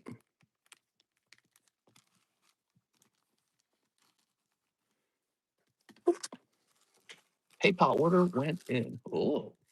One day, for no particular reason, I decided to go for a run. If Mr. was president, he would declare food stamps, but for Pokemon cards only. That's right. We'd create a new 401k fund. I'd say, you guys get tax subsidies, but only if you buy Pokemon. And then Pokemon cards will go up really high in price, and everyone will think, oh, my Pokemon card investments are so good. And it has nothing to do with the government forming a bubble. Oh, they only go up. I wonder why. Yes, keep buying Pokemon cards, and you're not allowed to sell them until you're 65. That'll be the rules. 65 and like 5 years away from dying, by the way. Yeah. Yes, very nice. Yes, put all your money into Pokemon. We'll call it the 401k. It's good for you. Yes, lock all your money away until you're almost dead. Here's Pride Stalker. Yes. Streams feel like Mr. would completely deregulate artificial birth research. Oh, yeah, man. We would get right on human cloning like in 2 seconds. Void Reaver. That would probably be the #1 thing for me would be human genetics experimentation. We got to find out how to make the jigsaw human. Human that's made out of parts from everybody. Here's Mirror Image. All right. Ooh, look at all these nice cards. Human that's made out of different pieces. How crazy would that be? I'd be like full steam ahead on artificial wombs. I want every couple to have an artificial womb in their house. where they can like dump their stuff. Now, I guess girls, I guess girls can't do that actually. Okay, but we would have government official test tube babies. We'd have a whole farm of artificial wombs where we take donated eggs and donated spermies and mix them up, right? And then we'll host a whole body of government children. There we go. And I'll tax you guys to pay for it. And if you're like, hey, I don't want to be taxed to raise someone else's kids, you'd be like, oh, I see. You're just so selfish that you want kids to starve, huh? You're a bad person. So that's what I'll say as the leader. I'll be like, you're just a bad person. You don't want to pay for all these kids that aren't yours? You must be selfish. Whoa, glorious executioner. Oh, yeah. Very good. So that's what I'll say. And then you'll be like, yeah, I must be bad. And then you'll pay for all my government test tube children. It'll be amazing. Yes, you must pay for children that aren't yours. Here it is. How dare they? All right. Ooh, ooh, relentless pursuit. Okay. Ooh.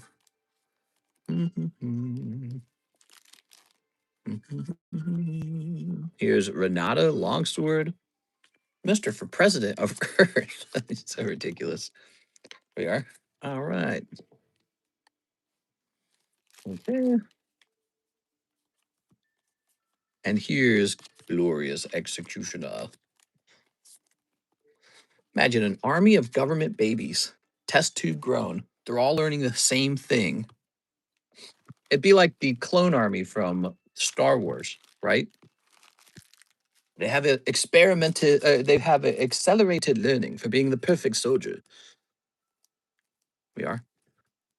We could put together. We can mix together like the perfect DNA for a clone army. That would be amazing. We could say we want mindlessly loyal types. So let's find out the DNA of mindlessly loyal types of people, and then we'll just test tube a whole army of them and teach them nothing but government loyalty. It'd be perfect. And then we'll go on really crazy like war sprees. That's silly because in the future they're not even going to have humans do the wars. It's just going to be robots anyways, right?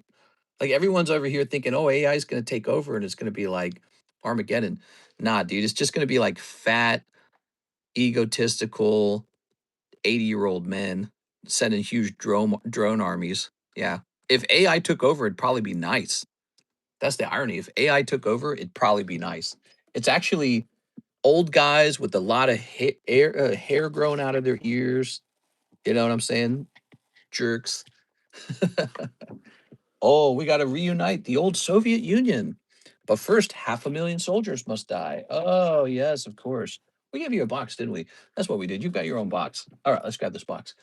Maybe we just kill, oh, I don't know, 500,000 of our own people so that we fail to capture Ukraine. They still don't have Ukraine, by the way. Just point that out. They're just grinding everybody up till there's no one left. Damn, dude. All right. If you kill like one person, you go to jail for like your whole life.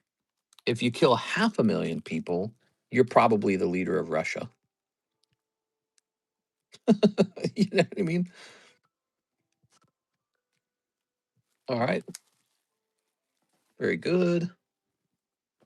Anyways, none of my business. They're all over there. We're over here. All right. What we got next?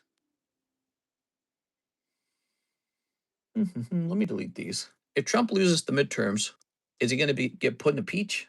Well, to impeach him, the Democrats need both the House and the Senate.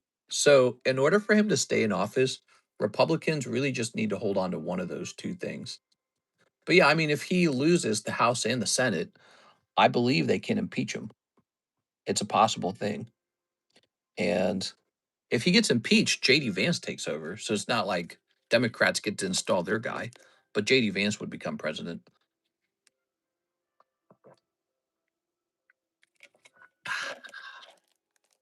All right.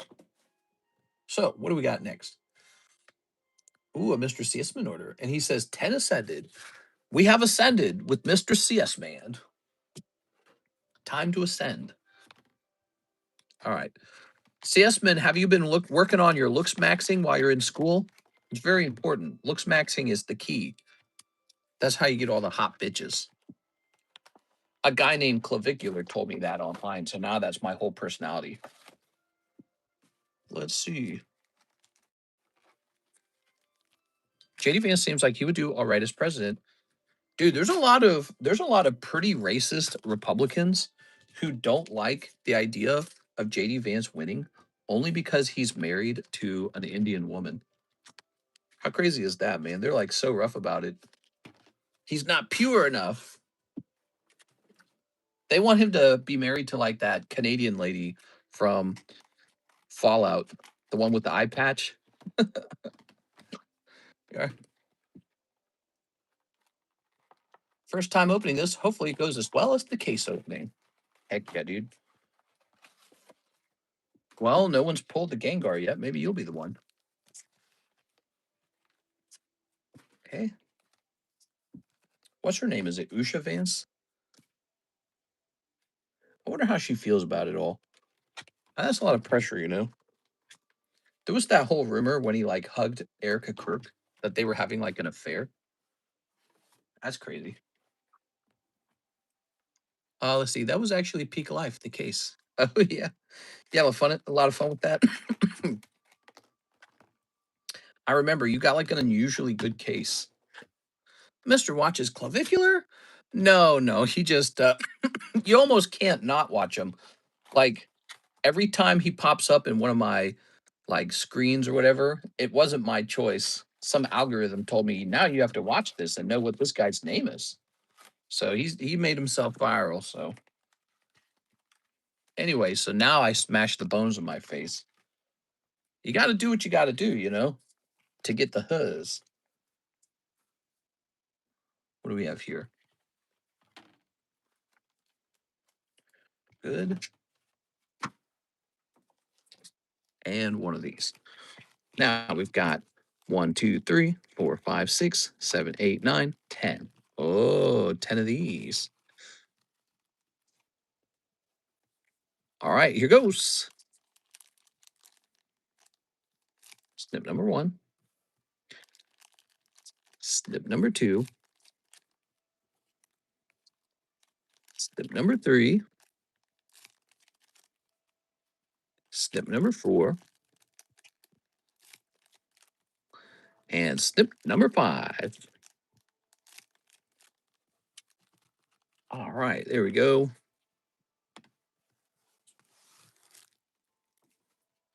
All right, what we got? Here's my Iena and Belly Bolt. Ooh. Here's Night Stretcher Pheasantipity. Dippity doo da, dippity a. All right, very good. What else? Maybe another thing? Canary. So you got Pheasantipity and you got Canary. Technically, the Pheasantipity is a decent pull. That's going to be an alt art. Here's Trevenant. Mm-hmm. Togekiss. Mm-hmm. Skitty the Kitty. Mm-hmm.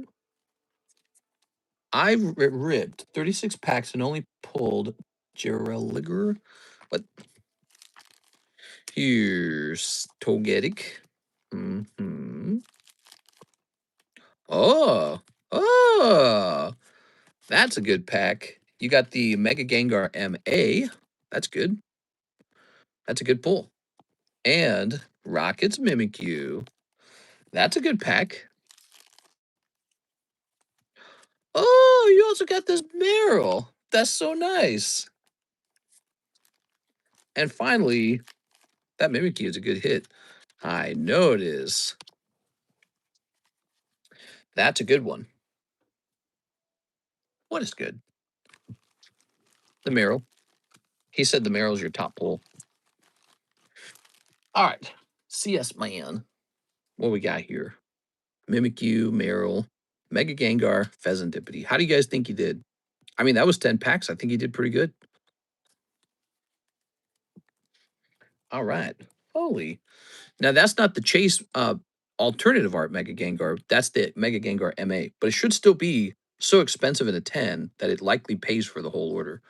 And then there's the Pheasantipity. And then here's the Rocket Mimikyu. And then here's the Meryl. That's not bad. You did pretty good. All right. All your orders are so nice. They're helping contribute toward my my lung disease healthcare portfolio, since I'm going to have to pay for whatever's causing this cough eventually. Ready? 610. Yeah, that's what I was saying, man. There was a sale of a PSA 10 Shining Fate Snom for 1,500. That stuff is getting ridiculous. Yeah, it is. Yeah, it's getting ridiculous.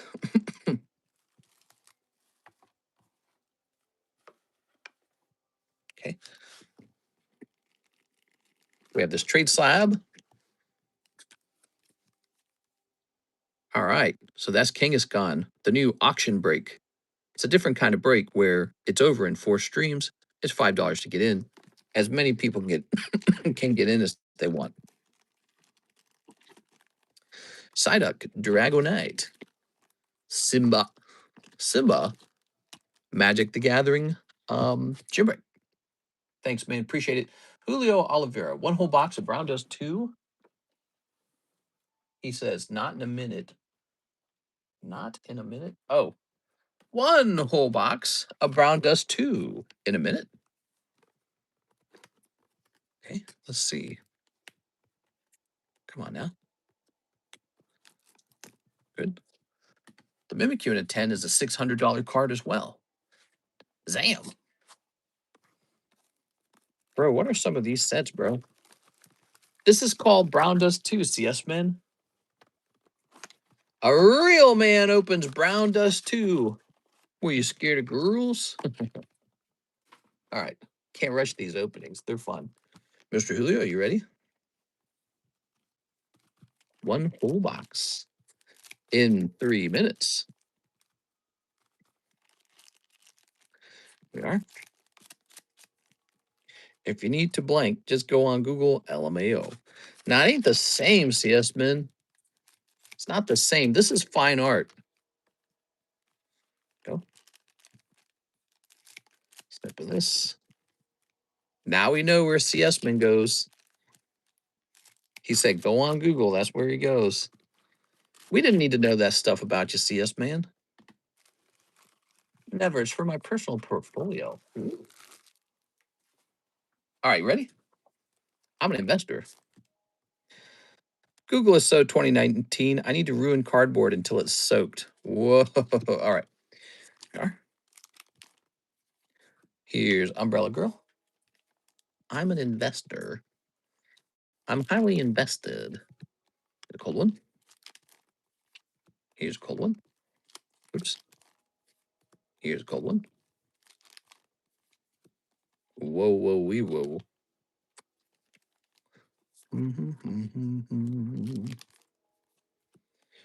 That's what I said, bunny redhead. Here's the diva. Here's girl sitting in a seat. Yo! So a lot of the hollows are the same, but the hits can really vary. What?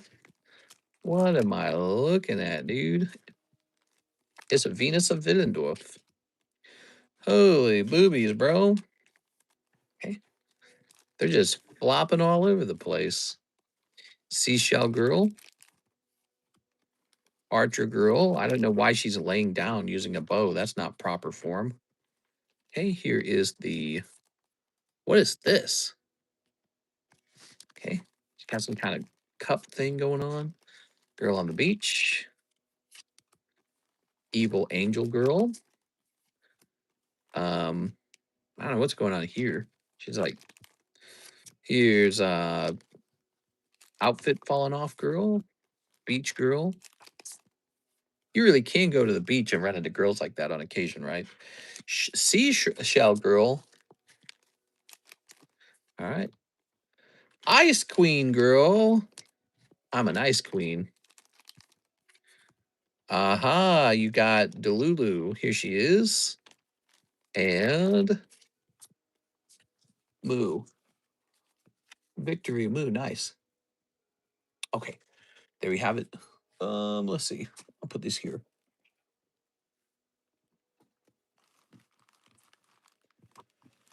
Good.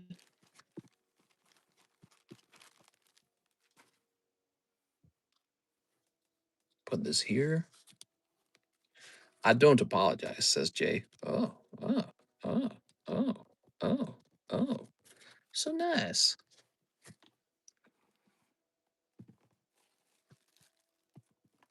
We'll pop these in here.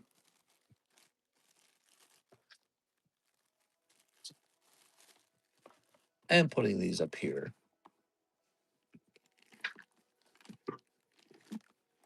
Oh, Meowscarada. Here's Kingdra.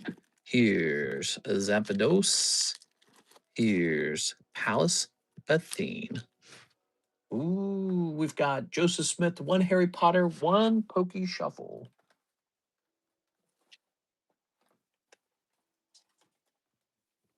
One Harry Potter, one Pokey Shuffle. Should I go deeper and Ascendant? That's a good question. Should I spend more Pokemon money on Pokemon cards? I don't know.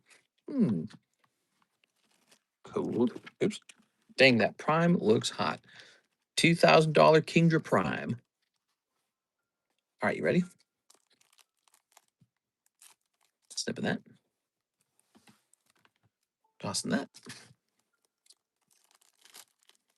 Ready? Joseph Smith. We got Canceled Practice, Book of Spells, Magical Drafts, Dog Biscuits, Moonseed Poison, Swelling, Potion Charms, Porcupine, Blue Bottle Broom, and Cyclops. I don't know what that says. Elops? Oh my gosh, mister, I've completely forgotten about my Solway. I've not worked on that at all. Holy cow. Can you show the card again if you do not mind? Oh, I mind. That's going to cost you a show the card fee. All right, so Joseph Smith, you're going to have a bag over here. I got a thing to ship after the stream is over. It's an eBay item. Right? Sometimes an eBay item sells at just the wrong time, and then I'm forced to ship it instead of letting Alexis do it. Let's see what you got. So yes, man. Slab away. What'd you have? Tops Cadabra. Oh, you got old little Tops Cadabra, little poopy butt Tops Cadabra. Let's see. Ugh. He's just a cheap little thing. Let's see. Where is he? Andrea, Cody, NHCC, Raul. Ta-da! Oh, it's this super rare version of the card. So this is, oh, it's in a heavy slab. So this is the Tons Flames version. Basically, this is like Print Wave 3. Print Wave 1 and Print Wave 2 are the most common. With Print Wave 1, you have a flat surface, nothing on it. Print Wave 2 has like rays that come out like a sun rays. Now this is Print Wave 3 and it's got a unique sort of like teardrop, or people have all kinds of ways to describe this card, but it's a unique pattern. So this is a much more rare Print Wave 3. That's what this is. And then Print Wave 4, it's going to be the cosmic print. Oh man, I'm blinding myself. God, it reflects light so well. My eyes hurt now. So Print Wave 4 is going to be like the cosmic stars or whatever behind it. Was 3 the last wave? No, there's a Print Wave 4. And actually, I argue there's a Print Wave 5. Print Wave 5 is the international print. And in the international print, it looks like Print Wave 2, but it's actually a different color. So it has a darker brown color to it, like if you put them side by side. And so I'm confident they were printed at different times. The international ones are really interesting because they don't struggle with the same stickiness as the English standard American ones. Is it over 1K because it's super rare? Yeah, so we offered this one for 1,000 because it's a teardrop card with the pop 15, and it's not truly pop 15. You see, when PSA graded these, they didn't differentiate between the print runs. So you might be looking at the only one of these. This might be there might only be one teardrop Kadabra. And so as a result of that, he's just kind of pricey. That's it. Right. Like, so they mixed in all four of the print waves into that pop count. And print wave 1 and 2 are so common, most of it's probably just print wave 1 and 2. And print wave 3 and 4 are so rare, there's usually not even one of them in existence graded 10. So, but here's one of the Kadabra. All right. The price is just whatever two people agree to buy and sell it for. So if you don't like it, if you're like, oh, that's too expensive or something, you can cancel it. If you still like it, you can finish paying it off. All right, I'm gonna start working on this. I kind of like that card. Wow, did they not know? Yeah, they suck. You know, CGC and tag grading know to separate those grade types, and they just did a better job of it. PSA just won't fix it. So I don't know why PSA is that way. Really, it sucks. All right. So now we have an order from Mr. CS Man. Let's pay down the slab away. All right. We're gonna say 790.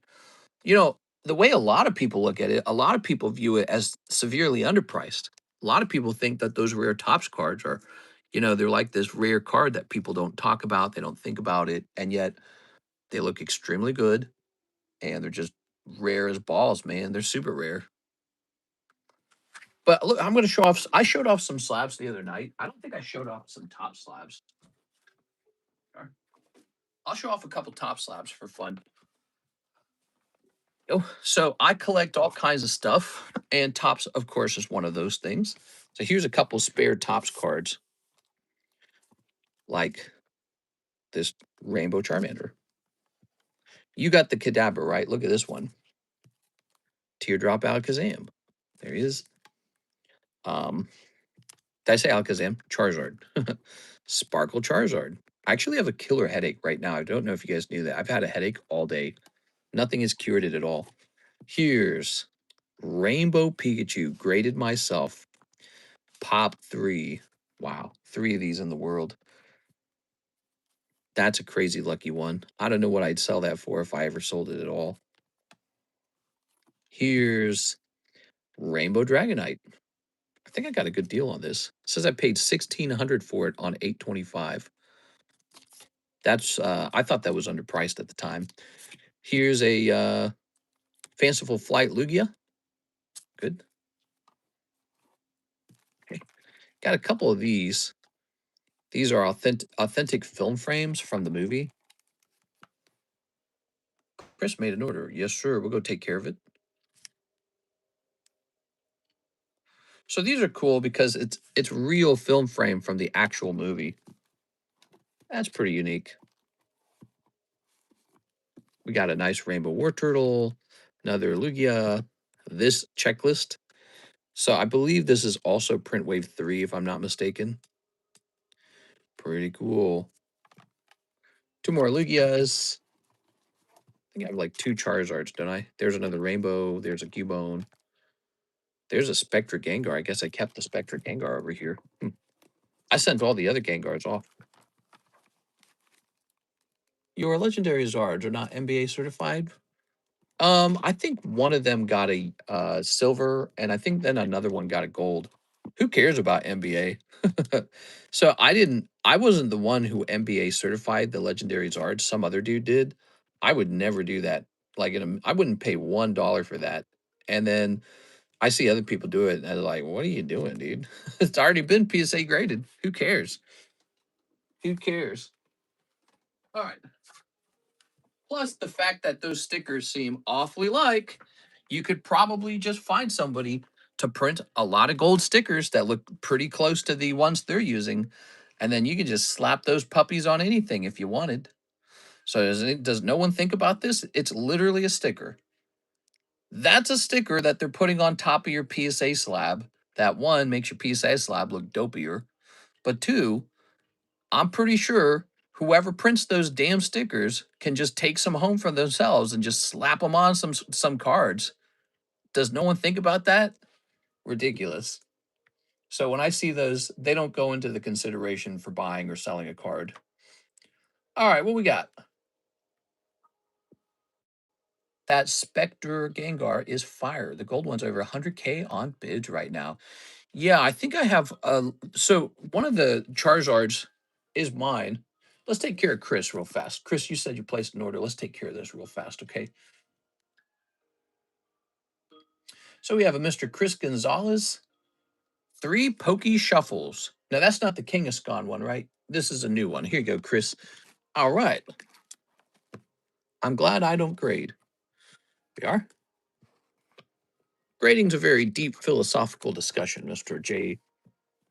I really like that tag etch the label into the slab. 1, 2, 3. 1, 2, 3. All right. What do we got? 3 cold ones. All right, that's 3 cold ones. Tag is nice. Good. Okay.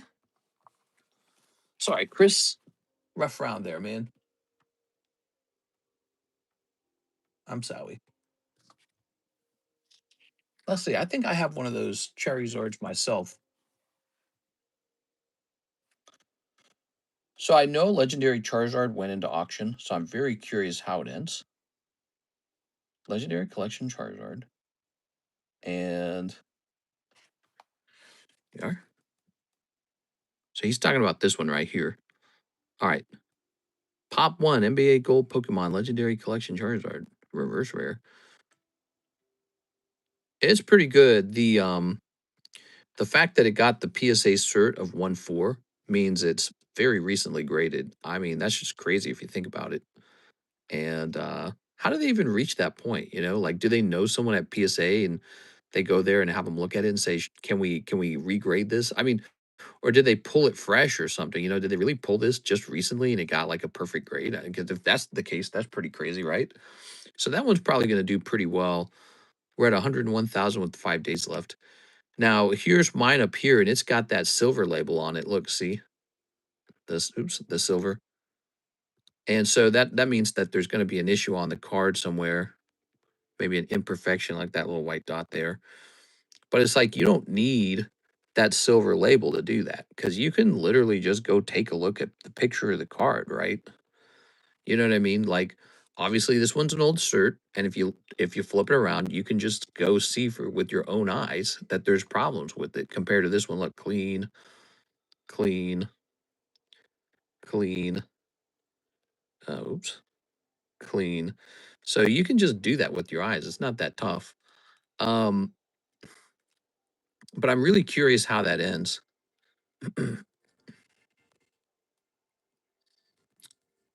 This is interesting too. The box topper. You know, I own one of these box toppers, and this guy wants 125,000 for it. That's a lot. I own, I think 1 or 2 of these, don't I? Is it just 1? I think I own 2 of these. No, I own 2 Dragonites. That's what it is. So I own one of these as well. This guy's selling that for 35. I think I bought mine for 6,000 at the time. But down here, here's one for sale. You can just buy it outright, and he's selling his for 225,000. And then, oh, mine's not even the most expensive anymore. Is it this one? Oh, look at that. Black Label Blaster raised his price. That's so interesting. So he raised his price. His was cheaper than mine. Now his is more expensive than mine. So he must be thinking about maybe the possibility that this sells for a really high price and then maybe this one gets wiped out instantly. And then if this one gets wiped out, he doesn't want to be beneath me. He wants to be above me. So he's considering that. Black Label Blaster, every time I logged in and checked, his was cheaper than mine. Now it's more expensive. Yeah, that means he's scared this one's going to sell. This one right here. He thinks this one will sell. Black Label Blaster thinks this one's going to go for a new price. This one's going to sell right afterwards to a rich guy. and then he would have the next cheapest one, and he doesn't want to have the next cheapest one. That's so interesting, because this one right here is mine. Pop 86. Boy, that was one of my best moves in the hobby, was buying 3 of those. I said, "How's this Charizard so good looking?" And he's Pop 36 or Pop 86. I said, "How can that be? Doesn't make any sense." Have you talked about the PSA situation? PSA's gonna stop taking value bulk for like 4 months or something. You got lucky. Congratulations. I did get lucky. I'm patting myself on the butt right now. I'm gonna need that money though, right? Because I'm clearly gonna die of some kind of like pneumonia or something. Hey, check this out. We got this Playboy box. There are 3 spots remaining on the Playboy box. If you'd like to jump in here, we need 3 more people. All the packs can be opened, and we can look at all the boobies and maybe pull some Donald Plumpies. Here's Chaos Rising. This just came in. We opened like a whole box of this in the daytime stream. Near the end, funny enough, most of the stream, people were just opening up the new Brown Dust Nivel Arena set. Which, speaking of which, we have plenty of that too. All right. Oops. Trump inside? Yep. There it is. Brown Dust, $60 per box if you'd like to open up one of these Waifu boxes. And, oh, is this what you guys are trying to pull up here? The L's? Hmm. Pretty cool. Don't listen to me. I'm not yawning. I'm sleepy, man, and I got a killer headache too. It's terrible. Booster boxes look so ugly nowadays. What made you start streaming at night again? Well, we had a problem where we were streaming in the daytime and it was like kind of going on to 8 p.m. And the reason that was occurring is because that was when people were buying. So we were naturally gravitating toward when people were buying. So we were having this problem where it's like I was ending up streaming during her off hours anyways. So the new rule is we'll stream at night, but we're not going past 6 a.m. So that's it. And I have to go straight to bed afterwards. So that's the new rule. And really, we're supposed to stop at 5, but tonight we're going to do 6 because we started so late. You just got 10 Spirit Forge. All right, 10. Do I have 10 Spirit Forge? Hold on. So what we've got these Spirit Forge right here, and then we're waiting for more of them to arrive. So we're sold out of those again. I'm so sorry. We had 3 fresh boxes and they sold so fast. Spirit Forge, we're going to say coming soon. All right. Now we already have reordered Spirit Forged. I'm going to update the website to say coming soon as well. I've been watching you since you made that grading energy short, which was like back in 2020. Oh, where I pissed a bunch of people off? Yeah, that was funny. You know, the truth to that video was, and I think I told you this, the truth was I didn't want to grade those. PSA basically found some loose energy cards that made it into the box, but not like into the submission. And that's because I was always using, blank energy cards. It's like padding and stuff like that. So they found some blank energy cards and said, "Oh, we'll grade these 2 then and charge them for it." That's what they did. But when they came back, I made it look like I was grading bad energy cards as a joke. And it stuck. People were like, "This asshole."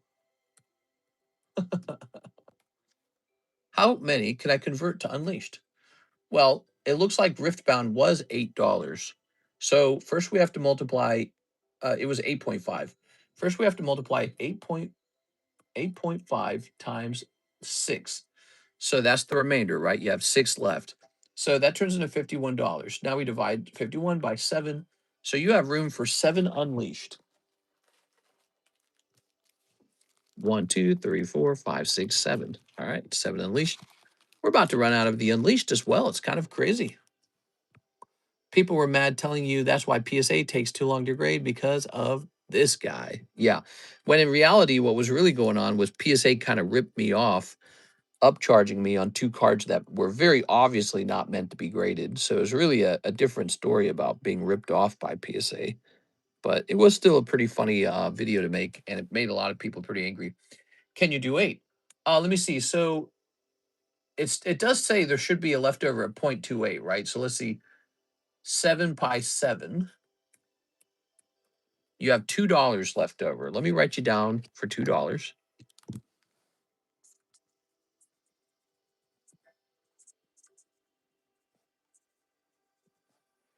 There you go. You have $2 left over, which you can put toward the next pack if you'd like. There you go. But there you go. There's your exact money. Would you like me to open these? 40K subs, nostalgia store. People were mad telling you that's why PSA. Snippy time. Unfortunately, all my subs I earned from them from long ago. I sort of got busy with life and abandoned my YouTube channel. Yes, let's rip them. Let's get them. All right.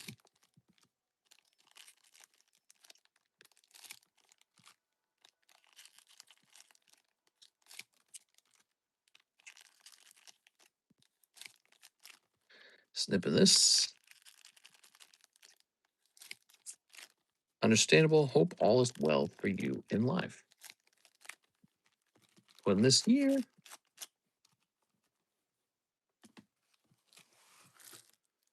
Oops.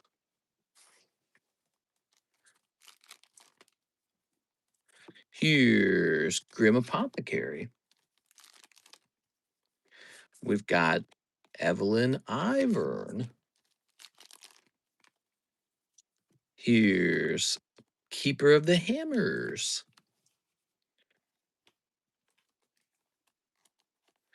Okay.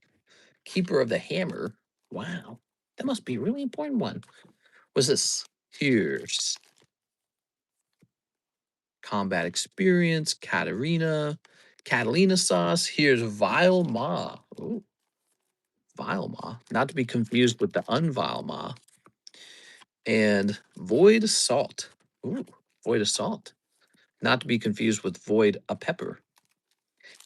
Here's V, Kha'Zix, and Thrill of the Hunt. Oh, okay. Put that there. And now we've got Bashful Bloom, Scuttle Crab. Okay. Scuttle Crab, Bashful Bloom. Did I see my phone go off?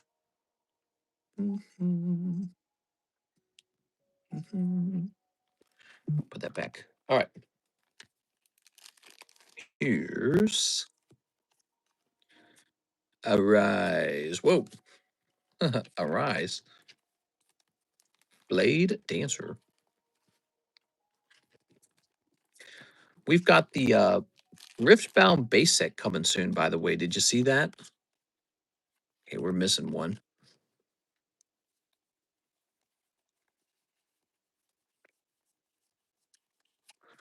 Huh. There it is. Sentinel Adept. Okay. Show of Strength, J. Medarda, and Orn. Ooh. And finally, Blast Corpse, Mechanized Menace, and Assembly Rig. Oh. Did you collect tag teams? A little bit here and there, not too crazy. I collect Tyranitars. Obviously, he's the best. Thank you, Mr. Anthony. Appreciate it, man. I think I saw a big order come in, guys. We got a Tops order coming up soon. Ooh, Tops. Set that there. Now, let's grab your box. Sent a big order on Cash App. Never got anything as bonus for first order. Free shipping written on my bag would be a nice new customer order. We are. Let's pop this in here. All right. Did you collect tag teams? I will put this up here. All right. Let me hit refresh.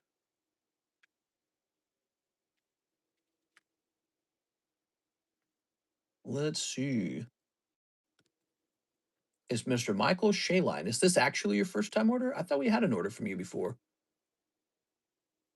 4, I have credit and bag. Wish me luck. 3 Tops. Usually the giveaway for like a new order is just kind of a cheap card and maybe a spot in the giveaway. We don't usually like do what you just suggested. Here we are. 48.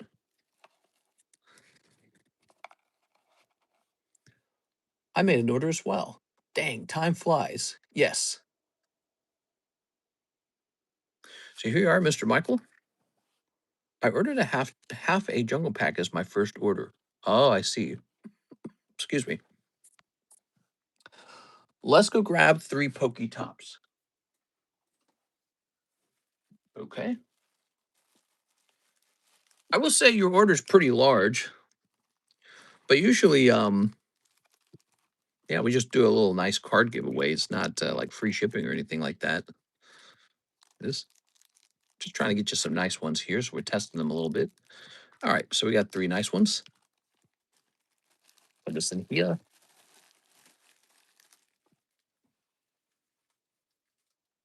All right.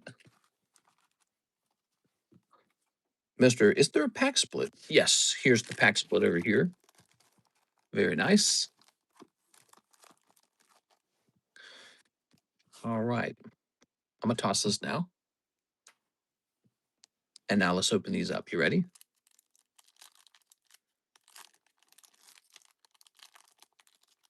Let's see. Maybe we take $5 off shipping. How about that?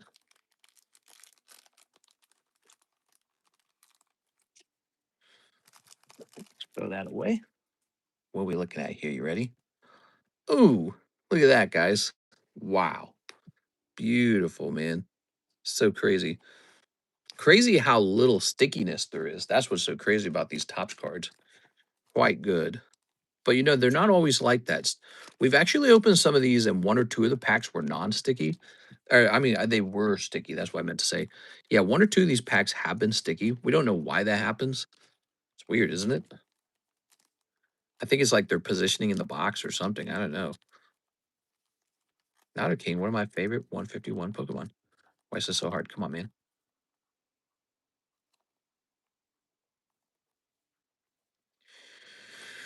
There we go. Here's Victory Bell. Nidoran. Ooh. Charizard. All right. Now you're talking about some good stuff here. There we go. This one Charizard, if he grades 10, pays for the whole thing, you know? All right. Here's Golem. Here's Arbok. Here's Pidgeot. Here's Victory Bell. Here's Nidoran. Here's Arbok. Very nice.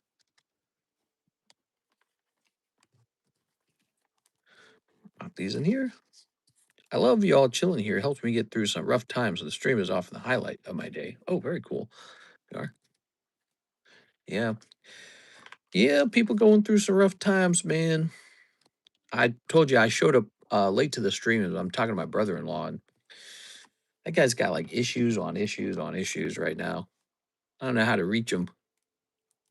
You are. I'm not gonna lie. I think he might have like high functioning autism or something. You are. All right. I know what it is. Very good. And here is the Nido King. How do you reach these? How do we reach these keys? You are. I'm talking to him, and he's just saying the craziest stuff I've ever heard.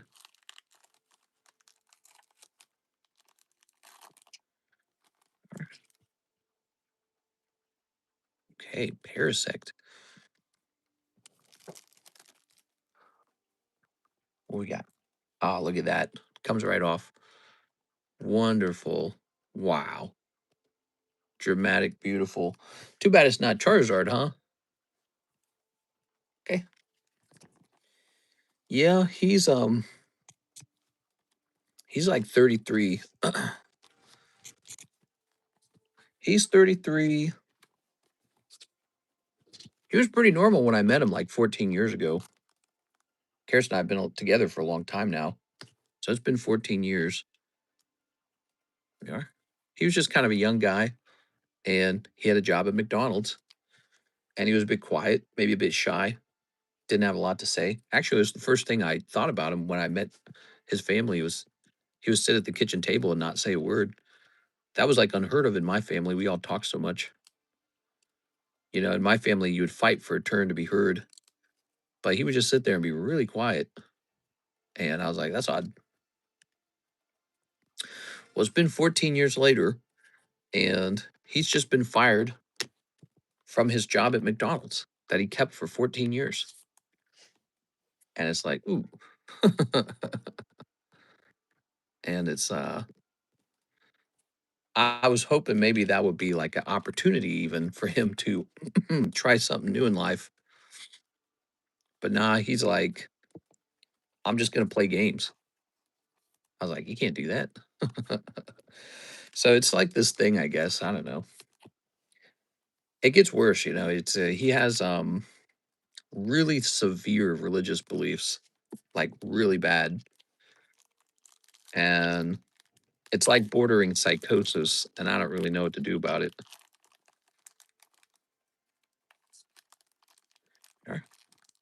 He's telling me, he's like, I bought 50 Bibles, and he calls girls like witches, but not like ironically. He means it like literally, like from the Bible, like biblical witches or something like that. He uses the word like witches and witchcraft. Like, what the fuck? And I guess that guy just goes home after working at McDonald's, and he's living with mom and dad still. And he just lives in wow, Siduk, top Siduk. If that could grab a 10, that would be amazing. So he just lives in 100% isolation. No girlfriend, no guy friends. I don't talk to him normally. I just kind of stay away from their whole thing. My wife talks to him on a rare occasion. She does the same thing. She just kind of stays away from all of them. When they come over, it's like pure stress. But I guess he just sits down and like reads every single word in the Bible over and over and over again. And he like comes to these crazy conclusions about the world. And it's all internal. He comes up with like ideas, like imaginative ideas, like I'm going to live forever on earth or something like that, based off of this one passage. And then he just commits to it. And if you try to tell him, like, no one believes that. If you try to tell him that, he thinks you're like trying to persuade him like you're a demon or something. So I was like talking to him over text and he started casting demons out. And I'm not even kidding. He literally starts like chanting Bible scriptures. And I was like, this guy's cooked, man. I don't know what to think. This is your brother? No, brother in law. Brother in law. He is the brother in law. My brothers aren't even slightly like that. My brothers are jerks and they might not even be good people, but they're not like that. That's a different thing. Here we are. That could be dangerous, could it? Yeah. I actually plugged in some of I actually plugged in some of the things he said to like Chat GPT at some point, and it said, look out for him saying anything violent. I was like, all right. Or anything where he says he's the chosen one or anything like that. He's like, look out for those little things. Here we are. All right. But so, anyways, um, I don't think he's even capable of violence, to be honest. Anyways, yeah, he thinks he can like he thinks he's getting like prophecies in his dreams, and I just don't know what to do. I don't know how to deal with that. I don't know how to deal with that. And this would not really affect me too much. I could just bop off and do my own thing and never talk to him, never know him. But it does affect me, you know, because actually they're living in my home. The house they live in is mine. I bought it and I pay all the bills on it. And they pay a very measly rent. And now he's unemployed and saying he's just going to play games and not apply for jobs for a while. It's like, bro, bro, what are you doing? So it does affect me. And then I try to talk to him a little bit. And the more I learn about him, it's like the deeper into the rabbit hole you go.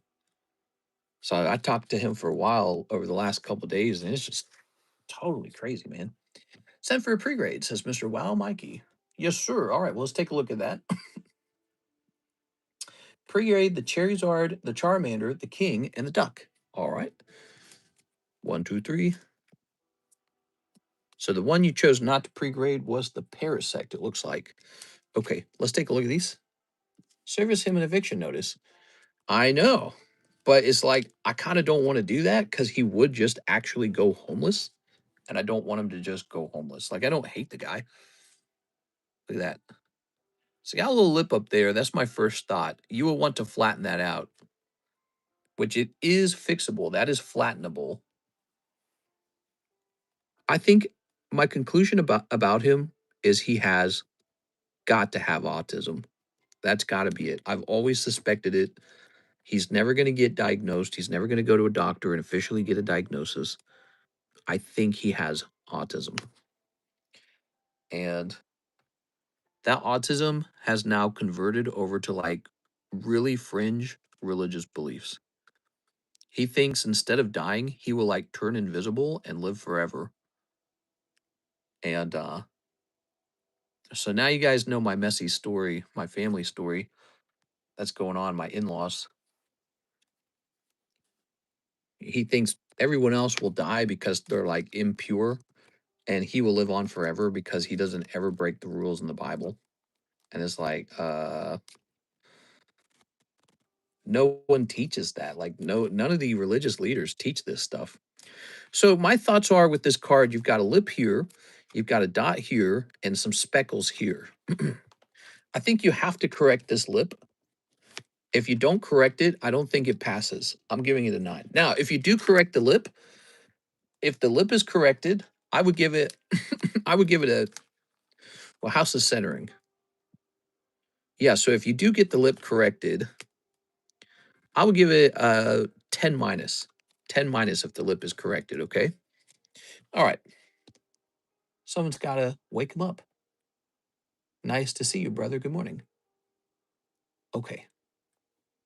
He was working at McDonald's with those thoughts. Maybe that's why he got let go. Yeah, he got fired. And I don't know the details of his firing, but he like preaches and stuff like that to people who do not want to be preached to. So my suspicion is that's probably related. And this guy has a lot of problems going on. He won't learn to drive. So he's in his 30s and he won't drive. You got to drive, you know? So his mom drives him to work at McDonald's. And then he treats her not very nicely. He's not nice to her. Okay, so the edge is much nicer on this one.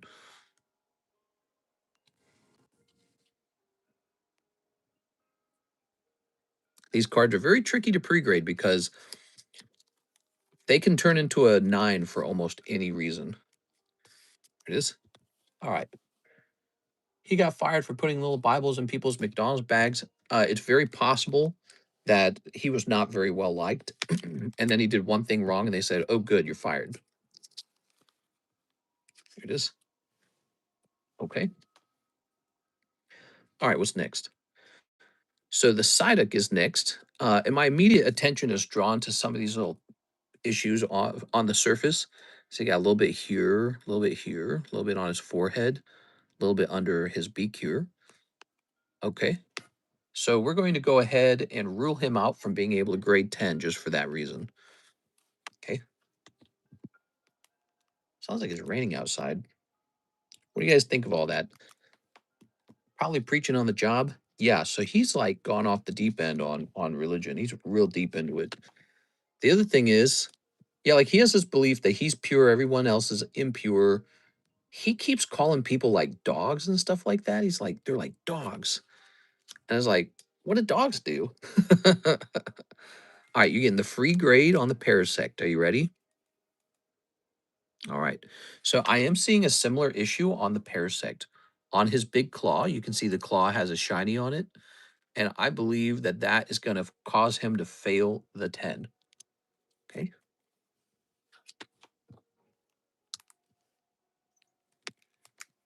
The dude needs a wake up call that everyone is in the same situation.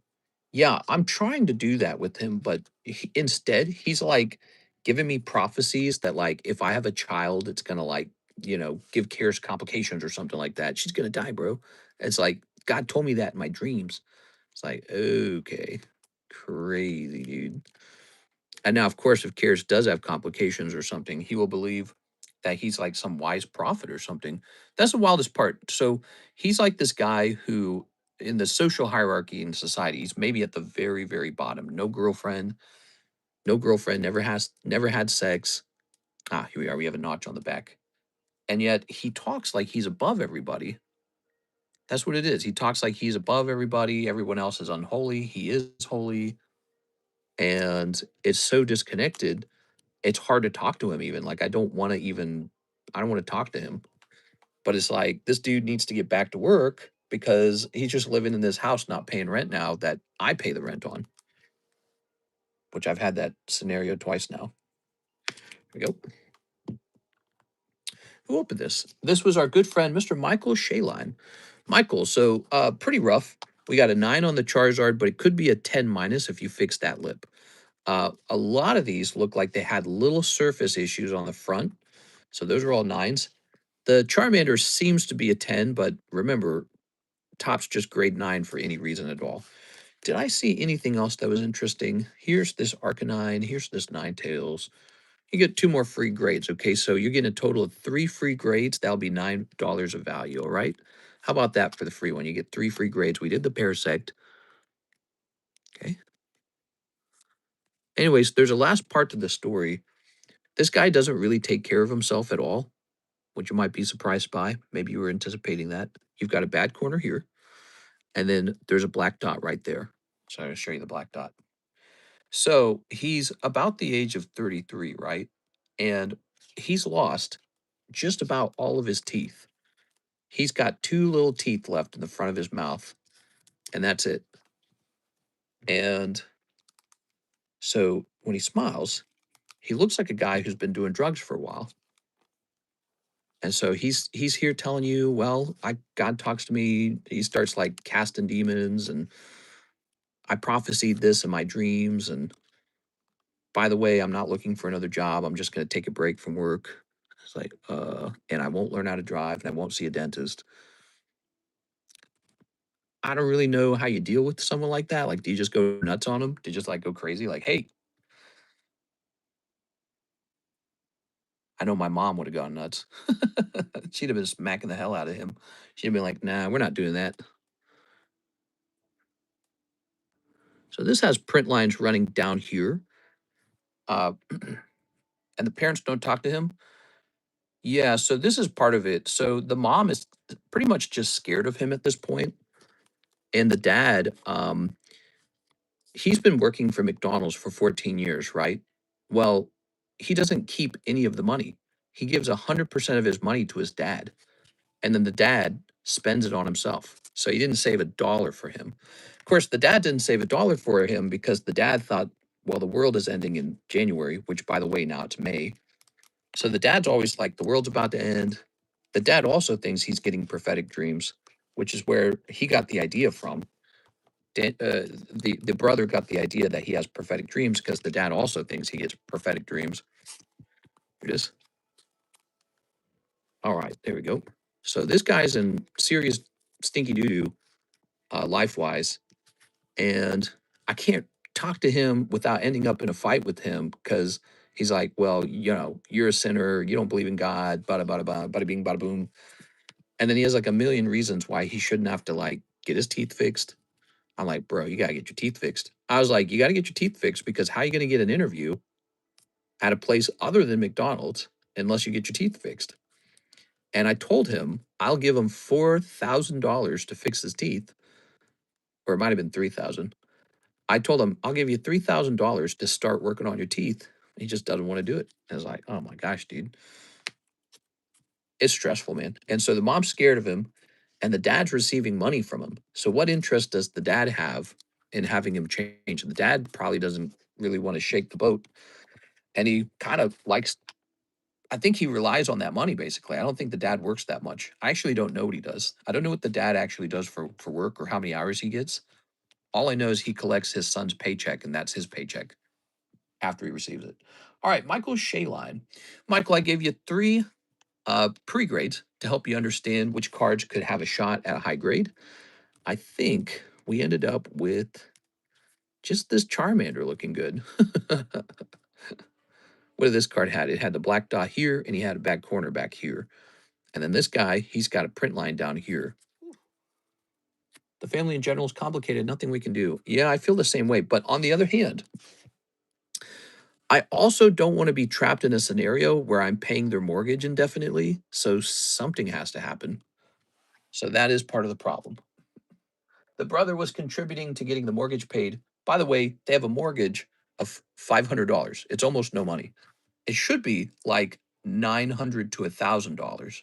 So they get very special low rent because they're family, right? And now I don't think they have the money to pay the rent at all. And Karis received a text today where the mom asked for her to return money to them. And I was like, ew. So I don't know, dude. In another life, Karis's family was just wealthy and had a nice boat and a lake house. And the brother just had like a wife and kids. And they invited us over to the lake house to have some barbecue. And then we just went fishing together. And then we'd have like, I don't know, a family or something.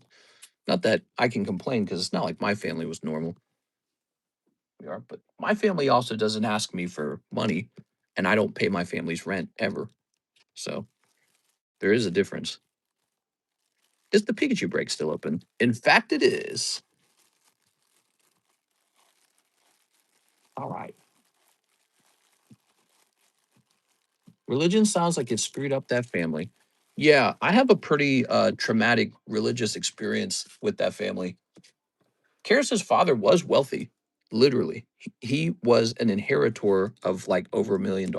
He gave it all away to prosperity churches. So so Karis should be inheriting probably multiple millions of dollars from her parents because her grandparents were wealthy. And instead, we are financially subsidizing the dad's addiction to giving money away. He's addicted to giving money away. Here it is, Pikachu. All right, we're at 7 out of 11. So that's where it's at. Her family inherited a large amount of money, squandered the entire amount, and now she and I pay for them. And it's just a terrible feeling. There's just no escaping it. The other thing we could do is just watch them go homeless. I don't know. Like, I wonder if they would go homeless. I think they're much closer to it now that the brother's not working. That's a whole paycheck they lost. Here's Joshua Ramos, one spot in the breakthrough pack split, one Twilight Masquerade, a backsword, and a pregrade. All right, you got it, man. So that's my family business. What do you guys think of all that? What is your advice? Does anyone actually have advice? I've asked AI. AI does not have good advice on this scenario. AI's like, I feel like AI basically throws the towel and it's like, well, you can tell him maybe he should like get a job. It's like, wow, don't be mean to him. I was like, yeah, but he needs somebody to be mean to him, I feel. Like someone needs to beat that guy up or something. Like, I don't know what it is that he truly needs. All right, I think you're the first one in the breakthrough pack split, aren't you? Wait, let me double check that. Ah, here it is. His mom can't be mean to him. I think she's afraid of him. And the dad can't be mean to him because I think the dad is afraid that he will lose the support, he'll lose the money. So neither of the parents can comment on his situation. And he just like snowballing.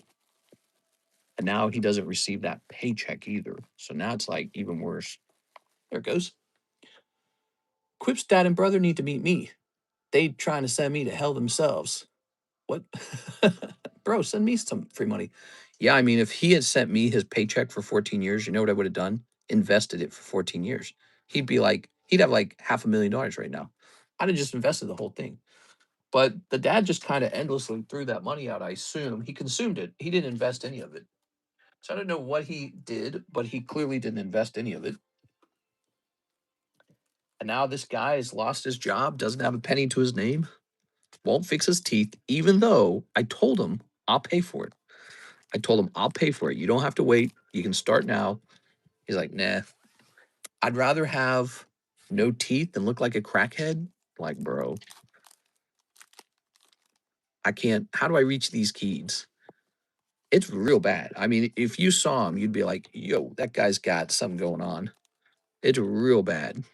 And I don't know how you help them. You can't be so. Karis and I have been very nice to them for like 14 years. Being very nice has done nothing. Nothing has happened. And I've been very nice the whole time. I don't think being nice actually works in this scenario. That's how I feel about it. That's my personal feelings about it. Like we've tried nice for 14 years. Maybe it's time to try a different approach, like blow up like a demon. My mom was like that. She know how to get that done. My mom was real mean. She was tough as hell, man. And you talk about motivation. I don't know if just being nice to a person always motivates them. You know how my mom would have motivated us? She'd have taken a golf club and held it over our head and say, "How would you like me to smack you over the head with this golf club?" And then we're like, "Oh, I'm really motivated to get these chores done now." But obviously, I didn't like my mom after that. So it's like it's a trade off. All right, Josh, let's get your bag sorted and a pre grade. So it's a trade off.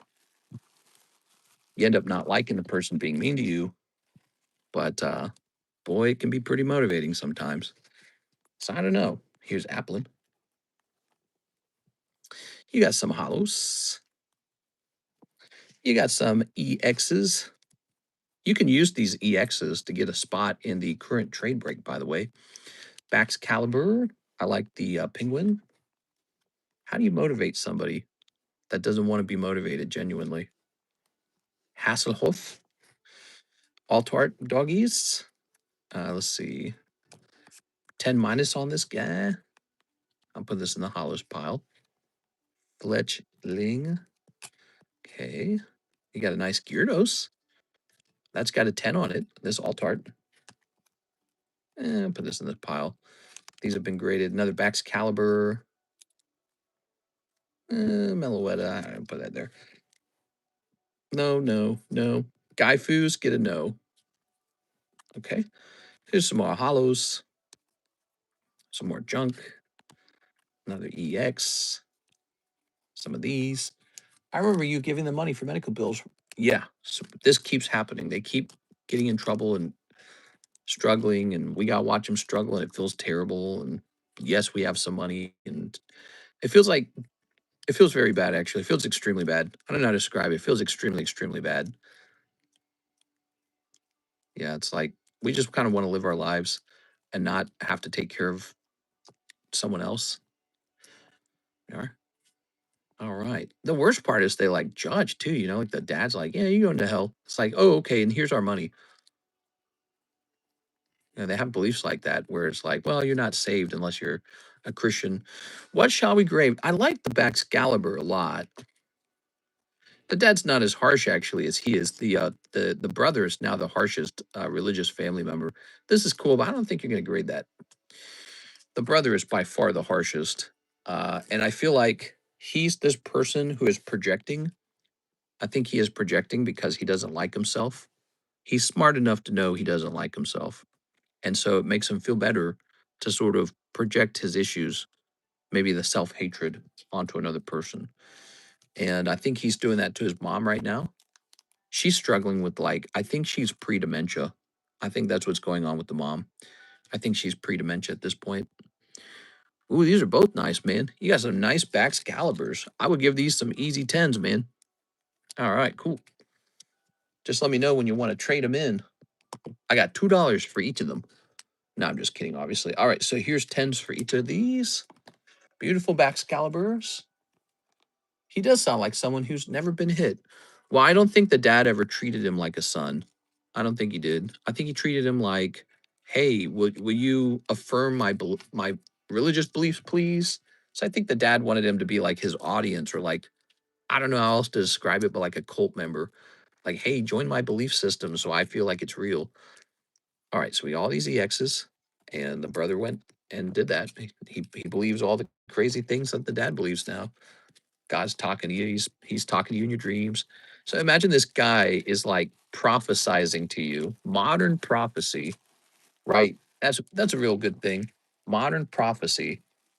And he's prophesizing like these really weirdly specific things. And he's like, "Bro, you got no teeth, no card, no license. You got fired from your 14-year job at McDonald's. You got no bitches. You got no bros. And you're here like telling me you're chosen by God and oh yeah, my future's gonna be bad because you know so and I don't know so. And it's like, man, dude, what's wrong with you? And he's calling women like witches and he's calling like other people like dogs. And it's like, damn, dude, what the it's like it's a lot.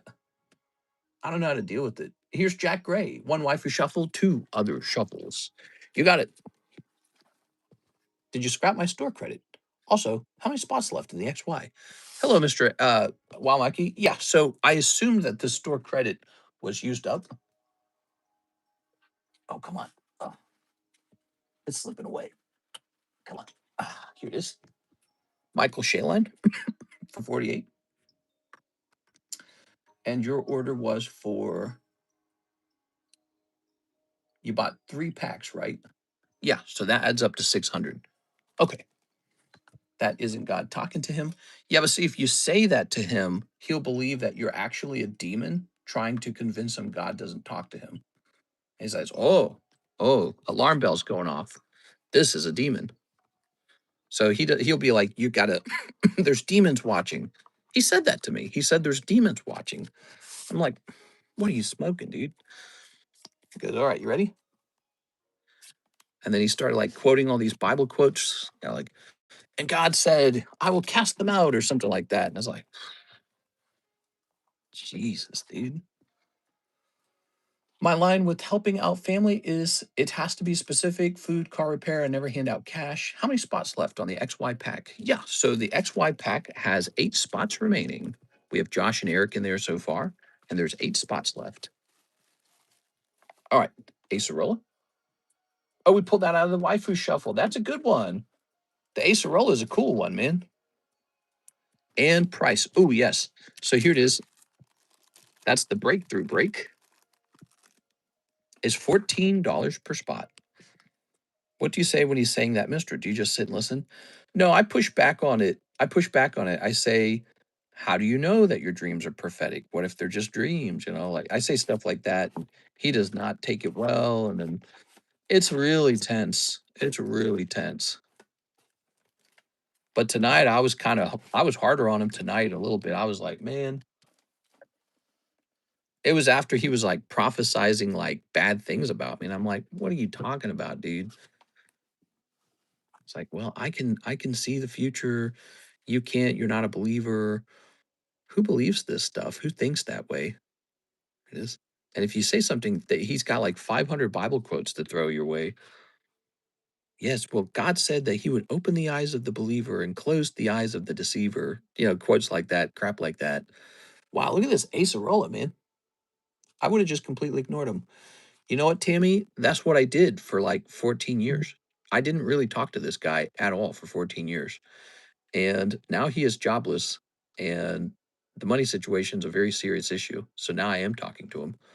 We are. Cannot be reasoned with. That's for Mr. Jack. What do we think, Jack? Reroll or keep?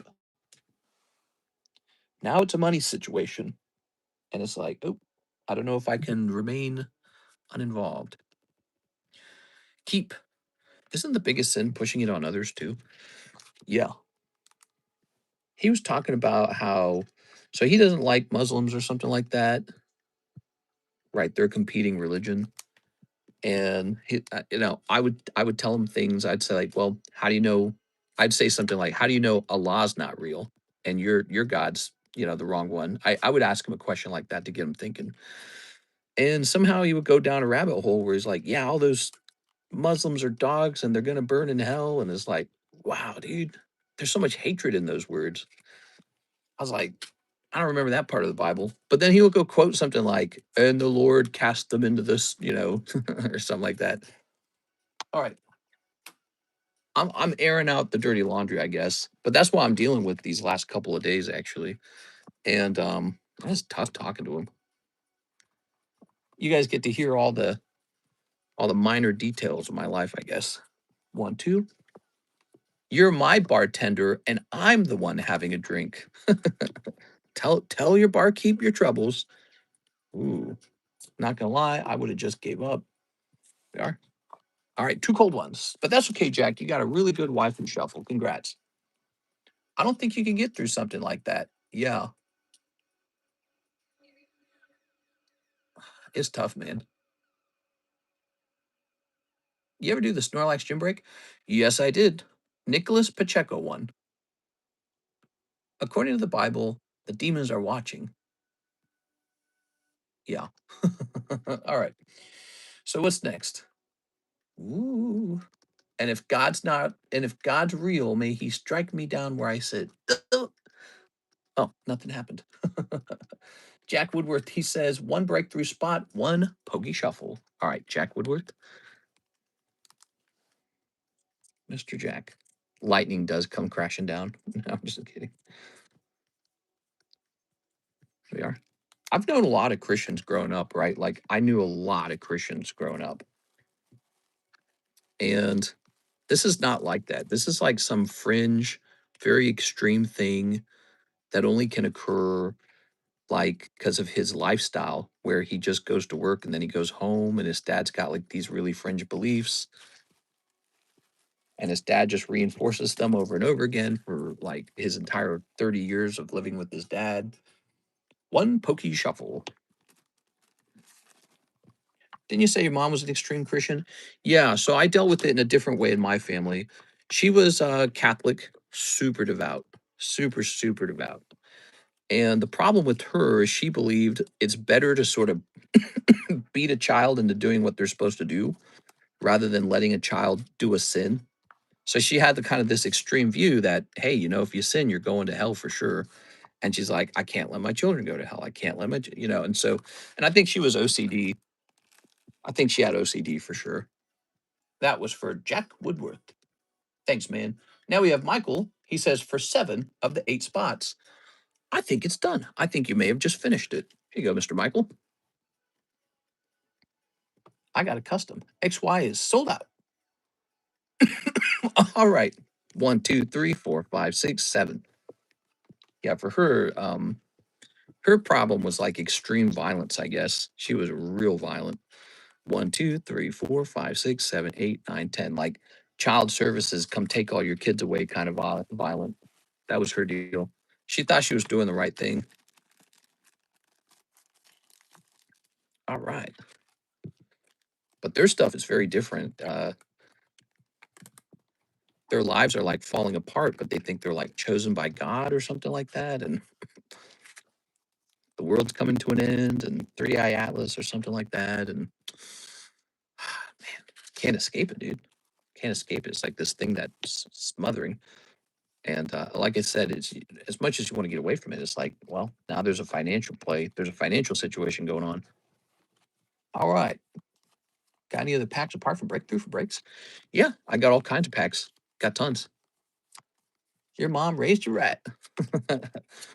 Well, I will say this, they taught us consequences, right? So one thing was for sure, they're like, you're going to regret this thing you just did. So they were real good at that.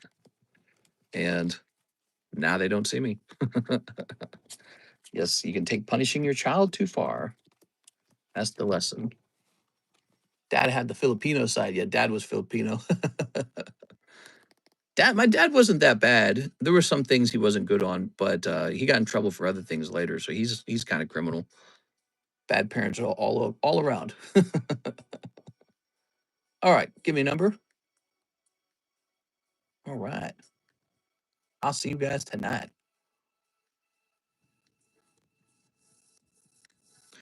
Ooh, sounds like drug abuse.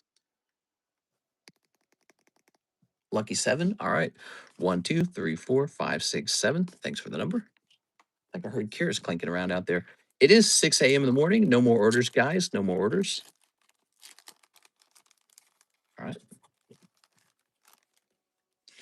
Ags you. I need to ask you a question. There are some extreme Filipino Catholics. Here we are. I guess my dad did the stereotypical having 12 kids as a Filipino, so that part at least happened. So this is for our friend Mr. Michael. Here you go, Michael. Super Rod. This is Joshua Ramos taking the next card. Okay, Joshua, he's gonna pull Oh, wait. Oops, wrong pile. He's going to pull. Grand Bull. All right. Joshua with the Grand Bull. It's fun talking about the dysfunctionality to a certain degree. I don't really feel like there's a solution to it. But I don't want to be stuck in a scenario where we're subsidizing their life the whole time and then he just like plays video games or something like that. Okay, here we are. So that's another Michael. Oh, Pillow Swine. And now here's Jack Woodworth taking the rare. Ooh, that sucks, man. All right, Michael. So Michael, you were hoping to snipe this, but Jack took it. Let's see what it is. You know what? In this booster pack, it was just a non-hollow semi-pour. All right. Woof. No pain so far. It wasn't a good booster pack in this case. So it's okay that Jack took it. Mr. Jack Gray has this very large bag. Jack, we got to split you into 2 bags already. If only they had a 401k. Ah, man. I remember you saying your dad bought a box of Gym Challenge one day, and basically that's when you got into Pokemon. No, I was into Pokemon way before that. It's just that he also enjoyed it, and he bought a box of Gym Challenge, and it was really cool. He pulled a Blaine's Charizard, and I was like, dang, that's cool, man. Super cool. Aha. So, Mr. Michael, you will be taking the reverse hollow. And actually, so we're still waiting on one more name to be pulled. Here we are. Ready? Oh, Pinsir. All right, you pick up Pinsir. Nice. It's a Pinsir booster pack. Okay, Mr. Michael, you get this card. Hoot hoot. Ah, here it is. Eric Rodriguez. That's the last one. The rest go to you, Mr. Michael. Oh my gosh, Mega Snipe. He took that Cyndaquil. Dang, dude. All right, lucky Eric Rodriguez. Cyndaquil is a good one.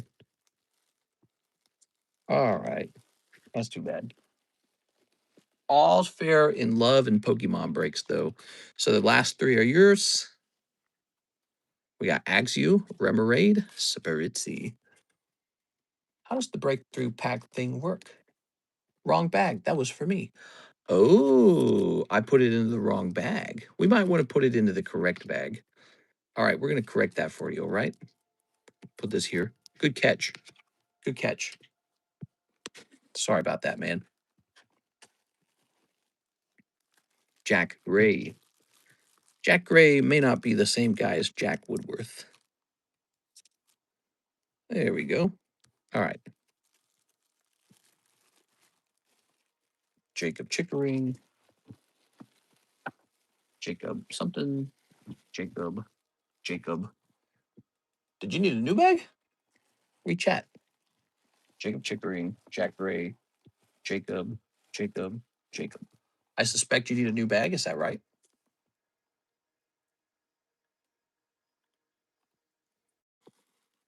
We don't have 2 Jack boxes, so I suspect it's right. He's sleepy. It is virtually my bedtime. I'm supposed to be crawling into bed right now. So that is true. All right. Okay. Yeah, at 6:02 a.m., we're calling no more orders. Okay. Jack Gray says, I'll take it. Weird. I feel like you have a Jack Woodworth bag. It's so strange. I must have written your name down on a slab. That's what it is. There it is. All right. Good. And Mr. Michael, we're going to put this into your bag. Michael with an MI, which you're going to be right over here. Mr. Michael with the big orders tonight. I really appreciate that, man. So whenever you do pay for your shipping, Michael, you can do $5 off the shipping, okay? And you can keep opening up these fancy packs over here. You did pull really the only special card in the pack was this Pinsir, because the other one was kind of a non-hollow, wasn't it? So Semi-Pour was a non-hollow, just a standard pull. Okay, lovely tops in here. You got some. So you like the vintage stuff. That's good to know. We'll keep the vintage times rolling, guys. Vintage, vintage.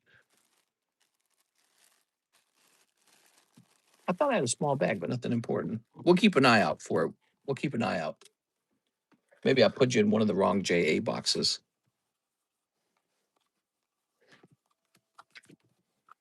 Okay. What do you guys think of that story I told? How crazy is it on a 1 to 10 scale of crazy? Here's the Breaks History channel. Breakthrough pack goes off at 160 minutes. Okay, thank you, Michael. How do the pack breaks work? Everybody buys one card and then we shuffle the names up and then everyone gets one card from the pack at random. It's very popular. People really like it.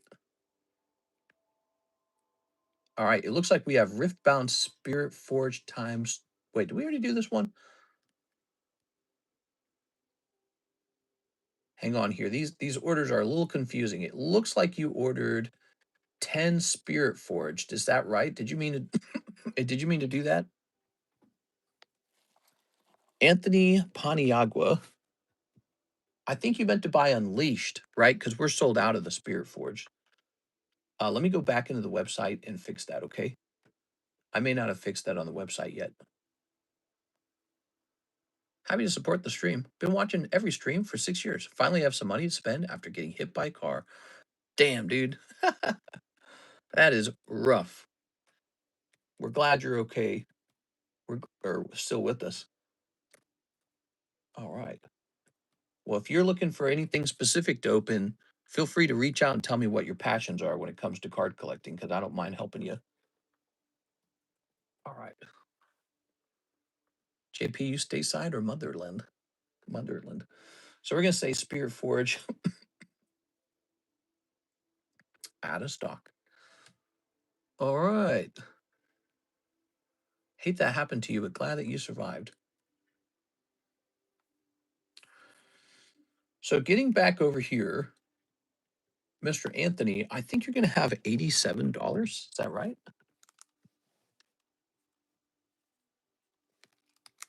Is he still watching? And then after that, we have Mr. Chris Gonzalez, who ordered one live custom. All right, here goes. Chris Gonzalez.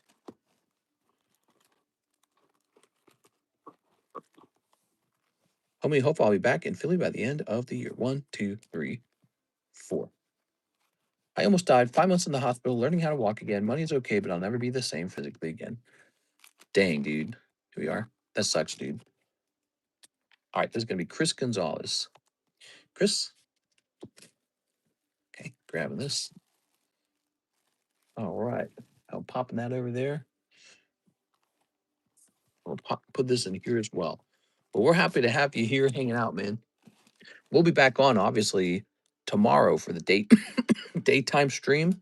And, of course, tomorrow for the evening stream. It's Friday, so it's a very exciting time. We love Fridays. We got the new Chaos Rising. We got a little bit of Gem 5 left. We've got the new sexy Nivel Arena. Obviously, we're still blowing through the Ascended Heroes, which I have to go look into a restock on those now because I feel like they're going to cost more when I go to restock them. Those are probably the big hype cards right now. All that stuff there that I just mentioned is the new stuff. And we got these cool breaks going on, like this Dialga, Rainbow Dialga. We got this Pikachu's closer than ever. He's got 4 spots left. He's probably going to finish. I don't know if you guys are aware of that. And this card over here, the Trade Slab, we're done with stream number 2. Okay, 4 people in here by stream number 2. So the evening stream will be stream number, the daytime stream will be stream number 3, and tomorrow's evening stream, this Kangaskhan will be done. Pretty fun idea. I like the way it feels. Like knowing that a card's 100% going to go off. It's kind of a fun feeling when it comes to breaks. A lot of Filipino collectors.